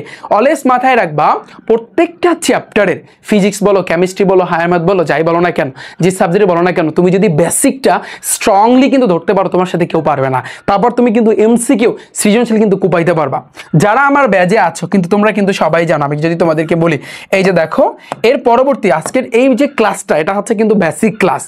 এর পরবর্তী যে ক্লাসটা হবে সেটা হচ্ছে কিন্তু অনশর্ট এমসিকিউ ক্লাস। এই যে দেখো, অনশর্ট এমসিকিউ ক্লাস, যেখানে ওভারঅল আমি যদি বলি যে এই চ্যাপ্টারে 5 থেকে 6 টাইপের এমসিকিউ আছে। তুমি যদি 5 থেকে 6 টাইপের এমসিকিউ শিখতে পারো, মোটামুটিভাবে এই চ্যাপ্টারে প্রায় 100 থেকে 120টার মতো এমসিকিউ ভাই তোমার কভার হয়ে যাবে, যা আমি তোমাদেরকে করাবো। 100 থেকে 120টার মতো আমি তোমাদেরকে পরের ক্লাসে কিন্তু ভাই তোমাদেরকে করাবো। বুঝতে পেরেছো? তুমি চিন্তা করো, একটা চ্যাপ্টার থেকে এই যে টাইপ মানে কি, টাইপ মানে নিয়ম, তুমি একটা শিখলে সবগুলো ওই নিয়মের ভিতরে কিন্তু পড়বে, তোমার সবগুলো কিন্তু কভার হয়ে যাবে। আমি কিন্তু সেই তোমাদেরকে শিখাবো। এটা কিন্তু সেকেন্ড ক্লাস। এর পরবর্তী যে ক্লাসটা হবে তোমার এই টাইপ ভিত্তিক সৃজনশীল ক্লাস। এই চ্যাপ্টারে 3 থেকে 4 টাইপের সৃজনশীল আছে। 4টা টাইপের সৃজনশীল শেখার পরে এরপর তুমি যদি টেস্ট পেপারে কিন্তু কুবাইতে পারবা। টেস্ট পেপারে যত এই অধ্যায়ের সৃজনশীল আছে সব কিন্তু ভাই তোমার পারবা। বাট তার আগে তোমার টাইপ শিখতে হবে, তার আগে তোমার নিয়ম শিখতে হবে। তুমি যদি 3 থেকে 4 টাইপের সৃজনশীল ধরতে পারো, তাহলে এই অধ্যায় আমি তোমাকে ওপেন চ্যালেঞ্জ দিতে পারি, এই অধ্যায়ের কোনো সৃজনশীলে যদি সমস্যা থাকে তখন তুমি বইলো। তুমি যদি এই 4টা টাইপ শেখার পরে তারপর যদি কোনো সৃজনশীলের সমস্যা থাকে তারপর তুমি ভাইয়া বইলো। এই 3 নাম্বার ক্লাসটা কিন্তু হবে এইটার উপর। সো ভাইয়া আমি অলওয়েজ এই সাজেশনটা তোমাদেরকে দেই যে সেটা হচ্ছে, যদি তুমি এ প্লাস রাখতে চাও, এ প্লাস না, যদি তুমি 100তে 100 পাইতে চাও, তাহলে যেই সিস্টেমটা ফলো করবা প্রত্যেকটা সাবজেক্টের ক্ষেত্রে, ফার্স্টে তোমার বেসিকটা স্ট্রংভাবে ধরতে হবে, পরবর্তীতে তোমার টাইপ ভিত্তিক এমসিকিউ একেবারে সুন্দরভাবে টাইপ আকারে করবা, টাইপ আকারে। পরবর্তীতে কিন্তু ভাইয়া, পরবর্তীতে তোমার কিন্তু সৃজনশীলগুলো তুমি টাইপ আকারে কিন্তু করতে হবে। সৃজনশীলগুলো তোমার টাইপ আকারে কিন্তু তোমার শিখবা। পরবর্তীতে কিন্তু ভাইয়া তোমার এই যে শর্ট প্রশ্ন, যে তোমার শর্ট কোশ্চেন এসকিউ যেটাকে বলা হয়, এই সংক্ষিপ্ত প্রশ্নগুলা, এগুলো কিন্তু তোমার পড়তে হবে। তুমি যদি এই সিস্টেমটা ফলো করো, তোমার 100তে 100 প্রত্যেকটা সাবজেক্টে কিন্তু থাকবে, এটা আমি গ্যারান্টি দিয়ে বলতে পারি। তোমার জাস্ট ফলো করতে হবে এই সিস্টেমটা। সো রিফাত ভাইয়া কিন্তু অলরেডি তোমাদের জন্য একটা কোর্স চালু করছে। তোমরা কিন্তু জানো, যারা 2026 সালে এসএসসি পরীক্ষা দিবা, যাদের শর্ট সিলেবাস দিচ্ছে, এবং যারা 2027 সালে এসএসসি পরীক্ষা দিবা, যাদের ফুল সিলেবাস, তোমাদের জন্য অলরেডি কিন্তু আমি এই 4 সাবজেক্টের আমি কিন্তু কোর্স চালু করেছি। সো এই কোর্সে আমি জাস্ট, তুমি একটু দেখো, জাস্ট সায়েন্সের 4টা সাবজেক্ট তুমি যদি ইচ্ছা করো ভাই, আর এই কোর্সের মাধ্যমে ফুল বইটা সায়েন্সের 4টা সাবজেক্ট একেবারে কভার করে নিতে পারো। আমি কিভাবে পড়াবো আমি আশা করি তোমরা বুঝতে পেরেছো।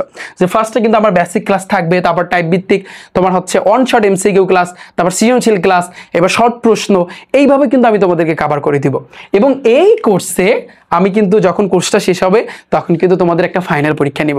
যে ফাইনাল পরীক্ষায় প্রথম পুরস্কার থাকবে ল্যাপটপ, সেকেন্ড পুরস্কার থাকবে হচ্ছে স্মার্টফোন, তৃতীয় পুরস্কার থাকবে স্মার্ট ওয়াচ, চতুর্থ পুরস্কার থাকবে একটা ক্যালকুলেটর, পঞ্চম থেকে 20তম পুরস্কার থাকবে হচ্ছে 500 টাকা করে। অর্থাৎ টোটাল আমি তোমাদেরকে 20 জনকে, জাস্ট এটা একটা বৃত্তির মতো, তো 20 জনকে কিন্তু ভাইয়া এই পুরস্কারটা দেওয়া হবে। তুমি বলো ভাইয়া 4 সাবজেক্ট কমপ্লিট করতে আমার কত টাকা দিতে হবে? দেখো, 4 সাবজেক্টের জন্য, 4 বিষয়ের জন্য কোর্সের ফি মাত্র 1020 টাকা। পদার্থ, রসায়ন, উচ্চতর গণিত, জীববিজ্ঞান। যদি তুমি বলো যে ভাই আমার উচ্চতর গণিত নেই, আমার 3 সাবজেক্ট আমি পড়তে পারি, 3 সাবজেক্ট যারা আছো তোমরা কিন্তু 3 সাবজেক্টে কিন্তু ভর্তি হতে পারো। তোমাদের জন্য কোর্সের ফি হচ্ছে 820 টাকা। তুমি চিন্তা করো, এই 1020 টাকায় তোমার কিন্তু সায়েন্সের 4টা সাবজেক্টের সব কিছু তোমার শেষ হয়ে যাচ্ছে। খেয়াল করো, 1020 টাকায় সায়েন্সের 4টা সাবজেক্ট ভাই তোমার ফুল কভার হয়ে যাচ্ছে। এবং আমি তোমাদেরকে গ্যারান্টি দিলাম, এবং আমি তোমাদেরকে চ্যালেঞ্জ দিচ্ছি, আমি ইনশাল্লাহ 100তে 100 প্রত্যেকটা সাবজেক্টে 100তে 100 পাই, অর্থাৎ তুমি যেন পাও সেই লেভেলে কিন্তু আমি তোমাদেরকে পড়াবো। জাস্ট আমি 100তে 100 আমি তোমাদেরকে পাইয়ে দিব, বাট তোমার চেষ্টাটা তোমার কিন্তু করতে হবে। ওই 100 পাওয়ার জন্য ভাইয়া তোমার চেষ্টাটা কিন্তু তোমার থাকতে হবে। আমি ঠিকই পড়াবো, বাট তোমার চেষ্টা থাকতে হবে। কারণ কি 100তে 100 কেন? কারণ আমি তোমাদেরকে পদার্থবিজ্ঞানে 1000 এমসিকিউ করাবো, রসায়নে 1000, উচ্চতর গণিতে 1000, সায়েন্সের 4 সাবজেক্টে 4000 এমসিকিউ করাবো, অনশর্ট এমসিকিউ। তারপর হচ্ছে কিন্তু সৃজনশীল করাবো 340টা, পদার্থেতে 340, রসায়নে 340, এইভাবে তাহলে 3 4 12, প্রায় 12 থেকে 1300-এর মতো সৃজনশীল করানো হবে। বোর্ড কোশ্চেন প্রায় 800। প্রতিদিন এমসিকিউ পরীক্ষা দিয়ে তুমি যাচাই করতে পারবা। এমসিকিউ সব কিছু তুমি পিডিএফ পাবা। এখন তুমি বলবো যে ভাই আমি কি এখন ভর্তি হইতে পারবো? এই কোর্স কবে শুরু হয়েছে? কোর্স শুরু হয়েছে, তুমি এখনো চাইলে কিন্তু ভর্তি হইতে পারো। এবং আমাদের মেইন খেলাটা অলওয়েজ মাথায় রাখবা যে রিফাত ভাইয়ের কাছে যারা পড়তে আসে তারা কিন্তু অনেক সময় শেষ মুহূর্তে আসে, কারণ উপায় পায় না পায় কিন্তু তারপর কিন্তু শেষ মুহূর্তে আসে। কিন্তু মাথায় রাখবা ওস্তাদের মায়ের কিন্তু শেষ রাইতে, এটা অলওয়েজ মাথায় রাখবা। সো তুমি যদি টপ করতে চাও, বোর্ডে যদি তুমি টপ থাকতে চাও, তুমি যদি প্রত্যেকটা সাবজেক্টে 100তে 100 রাখতে চাও, তাহলে ভাইয়ের কাছে পড়তেই হবে ইনশাল্লাহ। এবং আমি তোমাদেরকে 100তে 100 আমি পাইয়ে দেবো। জাস্ট আমার চেষ্টা থাকবে 100তে 100, এবং তোমাদেরও কিন্তু পরিশ্রম করতে হবে, তোমাদেরও কিন্তু একটু চেষ্টা করতে হবে, ঠিক আছে? তোমরা যদি বলো যে ভাইয়া আমি তো এই ক্লাসটা অনেক পরে দেখতেছি, তো আমি কি এখন ভর্তি হইতে পারবো? তুমি যে কোনো টাইমে ভাইয়া ভর্তি হইতে পারবা, এবং আগে যতগুলা ক্লাস নেওয়া হয়েছে সবগুলা ক্লাস ভাইয়া সুন্দরভাবে সাজানো আছে। যখনই তুমি ভর্তি হবা তখনই তুমি ক্লাস দেখতে পারবা। এবং ভর্তি তুমি কিভাবে হবা? ভর্তি হওয়ার জন্য তোমার ফোনের মধ্যে ক্রোম ব্রাউজার আছে না ভাইয়া? তোমার ফোনের ভিতরে ক্রোম ব্রাউজার আছে না? আমরা জানি সবার ফোনের মধ্যে কিন্তু একটা ক্রোম ব্রাউজার আছে। এই যে দেখো, ক্রোম ব্রাউজারে তুমি যাবা, এখানে গিয়ে সার্চ দিবা রিফাত একাডেমি অথবা rifatacademy.com। সার্চ দিলে শুরুর দিকে কিন্তু আমার এই ওয়েবসাইটটা আসবে, rifatacademy.com লিখে সার্চ দাও। এরপর একটু নিচের দিকে যাবা, এখানে ফার্স্টে তুমি একটা ভিডিও দেখতে পারবা যে ভাইয়া তুমি কিভাবে ভর্তি হবা, কিভাবে মানে ক্লাসগুলো পাবা, A to Z সব কিছু, কীভাবে গ্রুপে অ্যাড হবা। এবার একটু নিচের দিকে যাও, নিচের দিকে গেলে তোমরা কিন্তু দেখতে পারবা, এই যে খেয়াল করো, আমি যদি তোমাদেরকে দেখাই SSC 26 এবং 27 লেখা আছে সুন্দরভাবে। এই যে দেখো ফিজিক্স কেমিস্ট্রি, আমি যদি দেখাই physics chemistry biology higher math, যারা 4 সাবজেক্টে ভর্তি হইতে চাও এটার উপর ক্লিক করবা, 1020 টাকা, আর কোনো টাকা দিতে হবে না। আর যারা 3 সাবজেক্টে ভর্তি হইতে চাও এটা জাস্ট প্রিপারেশন। আমি এইবারে তোমাদেরকে চ্যালেঞ্জ দিচ্ছি, এবং আমি তোমাদেরকে কথা দিলাম আমি তোমাদেরকে 100তে 100 পাইয়ে দেওয়ার মতো তোমাদের প্রস্তুতি আমি তোমাদেরকে দিয়ে দেবো, ঠিক আছে? তোমরা কিন্তু প্রস্তুতি 100তে 100 পাওয়ার মতো কিন্তু নিতে পারবা, কিন্তু তোমরা যদি একটু চেষ্টা করো তাহলে তোমাদের A+ এবং 100তে 100 পা অবশ্যই ভাইয়া তোমরা পেতে পারো, জাস্ট তোমার একটু চেষ্টা করতে হবে। ওকে, আই হোপ তোমরা সকলে কিন্তু বুঝতে পেরেছো। ভর্তি হইতে যদি কোনো সমস্যা হয় আমাদের কিন্তু এখানে একটা হোয়াটসঅ্যাপ নাম্বার আছে, দেখো এই যে হোয়াটসঅ্যাপ নাম্বার আছে 01749097325, এই হোয়াটসঅ্যাপ নাম্বারে কিন্তু তোমরা চাইলে নক দিতে পারো। ওকে, তো আমি আশা করি তোমরা সকলে কিন্তু বুঝতে পেরেছো। এরপর আসি, আমরা জানি কোথায় ছিলাম ভাইয়া, খেয়াল করো, আমরা কিন্তু ছিলাম হচ্ছে কিন্তু এই জায়গাতে সম্পর্কের ভিতরে। এতটুকু তুমি ক্লিয়ার? এতটুকু ভাইয়া তোমার ক্লিয়ার? যারা পরবর্তী ব্যাচে আমার এই ক্লাসগুলো দেখবা, তোমরা বলো ভাইয়া আমরা ভর্তি হইতে পারবো না, যারা SSC 28 ব্যাচ আছো বা 29 পরবর্তী যে ব্যাচগুলোতে আসবা, তোমরা জাস্ট যখনই আমার এই ক্লাসটা দেখবা আমার ওয়েবসাইটটা ভিজিট করবা, যে তোমাদের জন্য সেমভাবে কিন্তু কোর্স চালু করা আছে। ওকে, ইনশাল্লাহ পরবর্তীতে তোমরা দেখতে পারবা। তো আমি আশা করি তোমরা বুঝতে পেরেছো।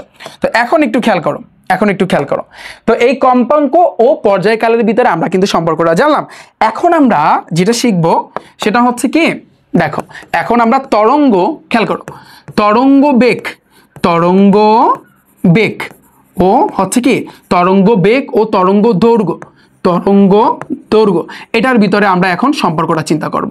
তরঙ্গ বেগ এবং তরঙ্গ দৈর্ঘ্যের ভিতরে এখন আমরা সম্পর্ক চিন্তা করব। ওকে, তাহলে ভাবো ভাইয়া কি সম্পর্ক, অলওয়েজ মাথায় রাখবা V ইকুয়াল হচ্ছে কিন্তু F ল্যামডা, এই কিন্তু সম্পর্ক। টানা মুখস্থ চাই, কোনো কথা হবে না ভাই, টানা মুখস্থ যে V ইকুয়াল হচ্ছে কিন্তু F ল্যামডা, এটা হচ্ছে কিন্তু তোমার তরঙ্গ বেগ এবং হচ্ছে কিন্তু তরঙ্গ দৈর্ঘ্যের ভিতরে সম্পর্ক V ইকুয়াল F ল্যামডা, মুখস্থ করো V ইকুয়াল F ল্যামডা। ডান। এরপরে আমাদের কিন্তু আর একটা জিনিস জানতে হবে ভাইয়া, সেটা হচ্ছে কি বেগ ও তাপমাত্রার ভিতরে একটা সম্পর্ক, এটা সম্পর্কে আমাদের এখন জানতে হবে। তো বেগ ও তাপমাত্রার ভিতরে সম্পর্ক কি? আমরা জানি বেগকে V দ্বারা প্রকাশ করে, তাপমাত্রাকে T দ্বারা প্রকাশ করে, কিন্তু সম্পর্কটা হচ্ছে B সমানুপাতিক √T।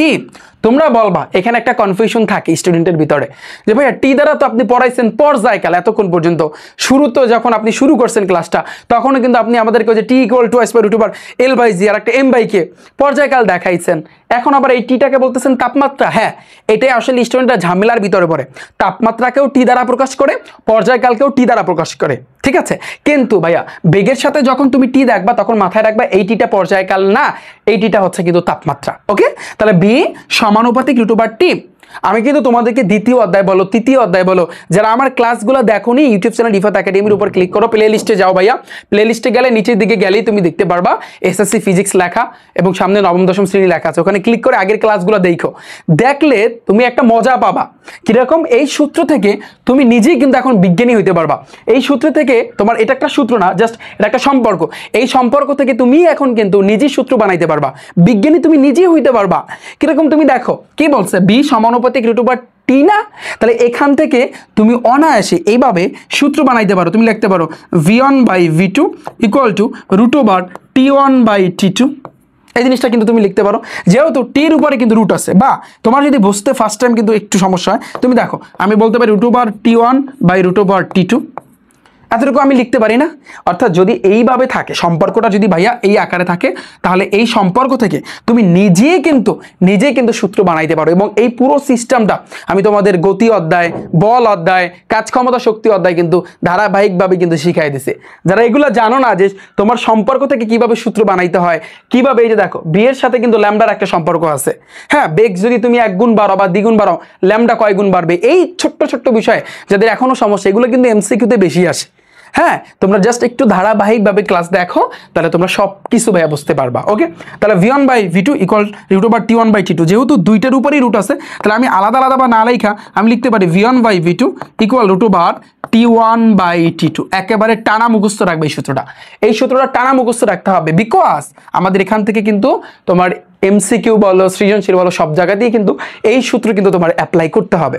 এবং এখান থেকে একটা জিনিস মাথায় রাখবা যে ভাইয়া বাতাসে কিন্তু একটা শব্দের বেগ আছে, সেটা কি জানো? অবশ্যই জানো সবাই যে বাতাসে কিন্তু তোমার একটা শব্দের বেগ আছে। আমি যদি তোমাদের সাথে একটু ডিপলি আলোচনা করি, দেখো সেটা হচ্ছে অলওয়েজ মাথায় রাখবা এই জিনিসটা, এই লাইনটা মুখস্থ করবা। 0 ডিগ্রি সেলসিয়াস তাপমাত্রায়, 0 ডিগ্রি সেলসিয়াস তাপমাত্রায় বাতাসে শব্দের বেগ, লেখো শব্দের যে বেগটা, তাহলে শব্দের বেগ কত?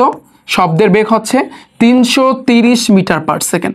টানা মুখস্থ রাখবা, টানা মুখস্থ চাই, কোনো কথা নাই, এই জিনিসটা টানা মুখস্থ চাই ভাইয়া, টানা মুখস্থ চাই।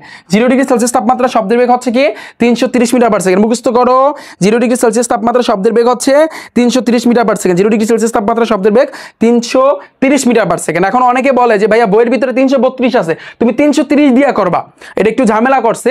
মানে বইয়ের ভিতরে কিছু কিছু বইয়ে তোমার হচ্ছে 332, আবার কিছু কিছু বইয়ে 330 দিছে, এই জন্য স্টুডেন্টরা কনফিউশনের ভিতরে কিন্তু এখনো আছে, তুমি 330 দিয়া করবা। ওকে, এখন আমি একটা প্রশ্ন করি, সো তুমি একটু দেখো 30 ডিগ্রি সেলসিয়াস তাপমাত্রা শব্দের বেগ কত? 30 ডিগ্রি সেলসিয়াস তাপমাত্রায় শব্দের বেগ কত? কে পারবা? তাপমাত্রায় শব্দের বেগ কত? এটা কে বের করতে পারবা বলো ভাই, এটা কে বের করতে পারবা? একটু ভাবো, অলওয়েজ মাথায় রাখবা এই জিনিসটা থেকে তুমি দুইটা জিনিস পাবা। এই জিনিসটা থেকে 0 ডিগ্রি সেলসিয়াস তাপমাত্রা, তার মানে তুমি কিন্তু এখান থেকে টি এর মান পাচ্ছ, এটাকে আমরা T1 ধরবো। T1 মান কি 0 ডিগ্রি সেলসিয়াস। তুমি কখনো সেলসিয়াস রাখতে পারবে না, ওরে তোমার কেলভিনে নিতে হবে। আর সেলসিয়াস থেকে কেলভিনে নেওয়ার উপায় কি? 273 দ্বারা যোগ করতে হবে। তার মানে তুমি 0-কে 273 দ্বারা যোগ করবা, তাহলে যোগ করলে 273 কি হবে? কেলভিন হয়ে যাবে। ডান, এটা সবসময় T1 এর মান। এবার 330 মিটার পার সেকেন্ড, এটা কিন্তু বেগ, এটাকে তুমি সবসময় V1 ধরবা। V1 equal to 330 metre per second. তুমি বলবা যে এখানে আগে তোমার ভাবতে হবে এখানে খেলাটা কার সাথে কার?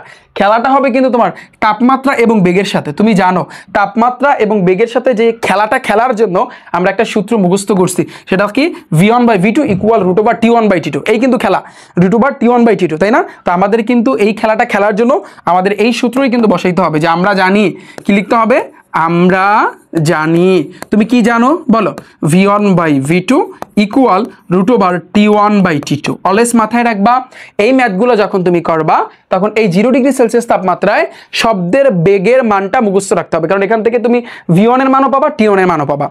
এখন তুমি দেখো ওরা কিন্তু বইলা দিচ্ছে, খেয়াল করো, ওরা কিন্তু বইলা দিচ্ছে 30 ডিগ্রি সেলসিয়াস তাপমাত্রা যেহেতু তুমি একবার মুখস্থ ধরছো, এখন তোমার এটা যদি তুমি T1 ধরো, এখন তোমার ধরতে হবে T2 ইকুয়াল হচ্ছে 30 ডিগ্রি সেলসিয়াস থেকে কেলভিনে নেওয়ার জন্য 30-কে তুমি 273 দ্বারা কি করবা? যোগ করবা। তাহলে যদি যোগ করো তাহলে তোমার এখানে কত আসে ভাইয়া বলো? 273। এখানে একটু হিসাব করো, দাঁড়াও আমার ক্যালকুলেটর দিয়ে আমি জিনিসটাকে একটু হিসাব করে তোমাদেরকে দেখাচ্ছি। আচ্ছা,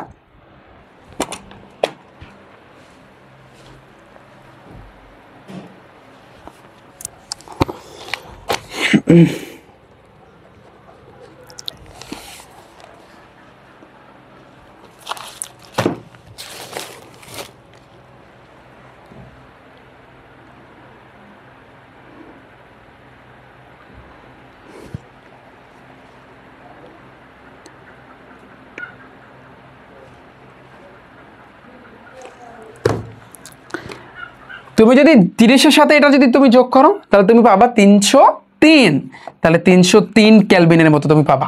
ওকে, এখন তোমার টার্গেটকে শব্দের বেগ কত? বেগ যেহেতু মুখস্থ একটা ধরছো, এখন তোমার v2 ভাইয়া তাহলে বের করতে হবে। তাহলে তোমার টার্গেট v2 র মান বের করা, তাহলে তুমি চিন্তা করো, তাহলে v2 জায়গায় রাখো, তুমি v1 এর মান জানো 30 ইকুয়াল √, T1 এর মান তুমি জানো ভাইয়া 273, এই যে 273, T2 এর মানটা তুমি জানো ভাইয়া 303।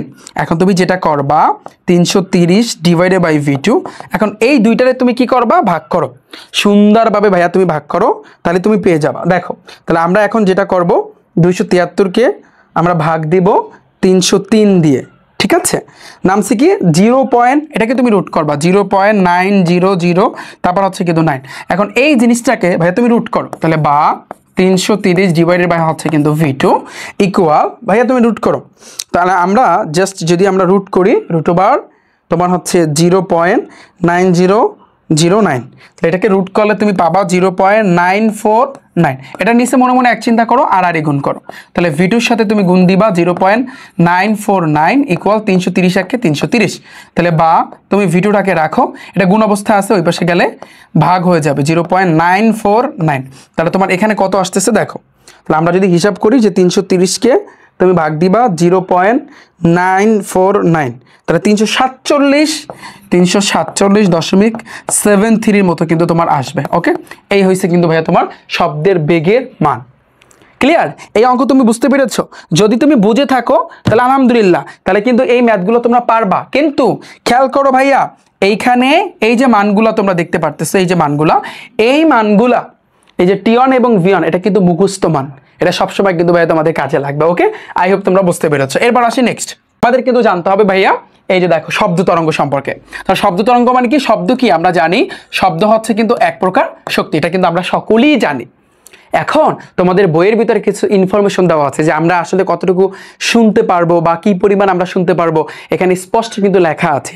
সো সেটা হচ্ছে আমরা কিন্তু, অর্থাৎ মানুষের কথা যদি আমরা বলি, অর্থাৎ আমরা এই মানুষ কিন্তু তোমার 20 হার্টজ থেকে 20,000, হ্যাঁ 20,000 হার্টসের ভিতরে যা আছে এগুলো কিন্তু শুনতে পারবে, এর উপরে বা এর নিচে কিন্তু কোনো কিছু শুনতে পারবে না।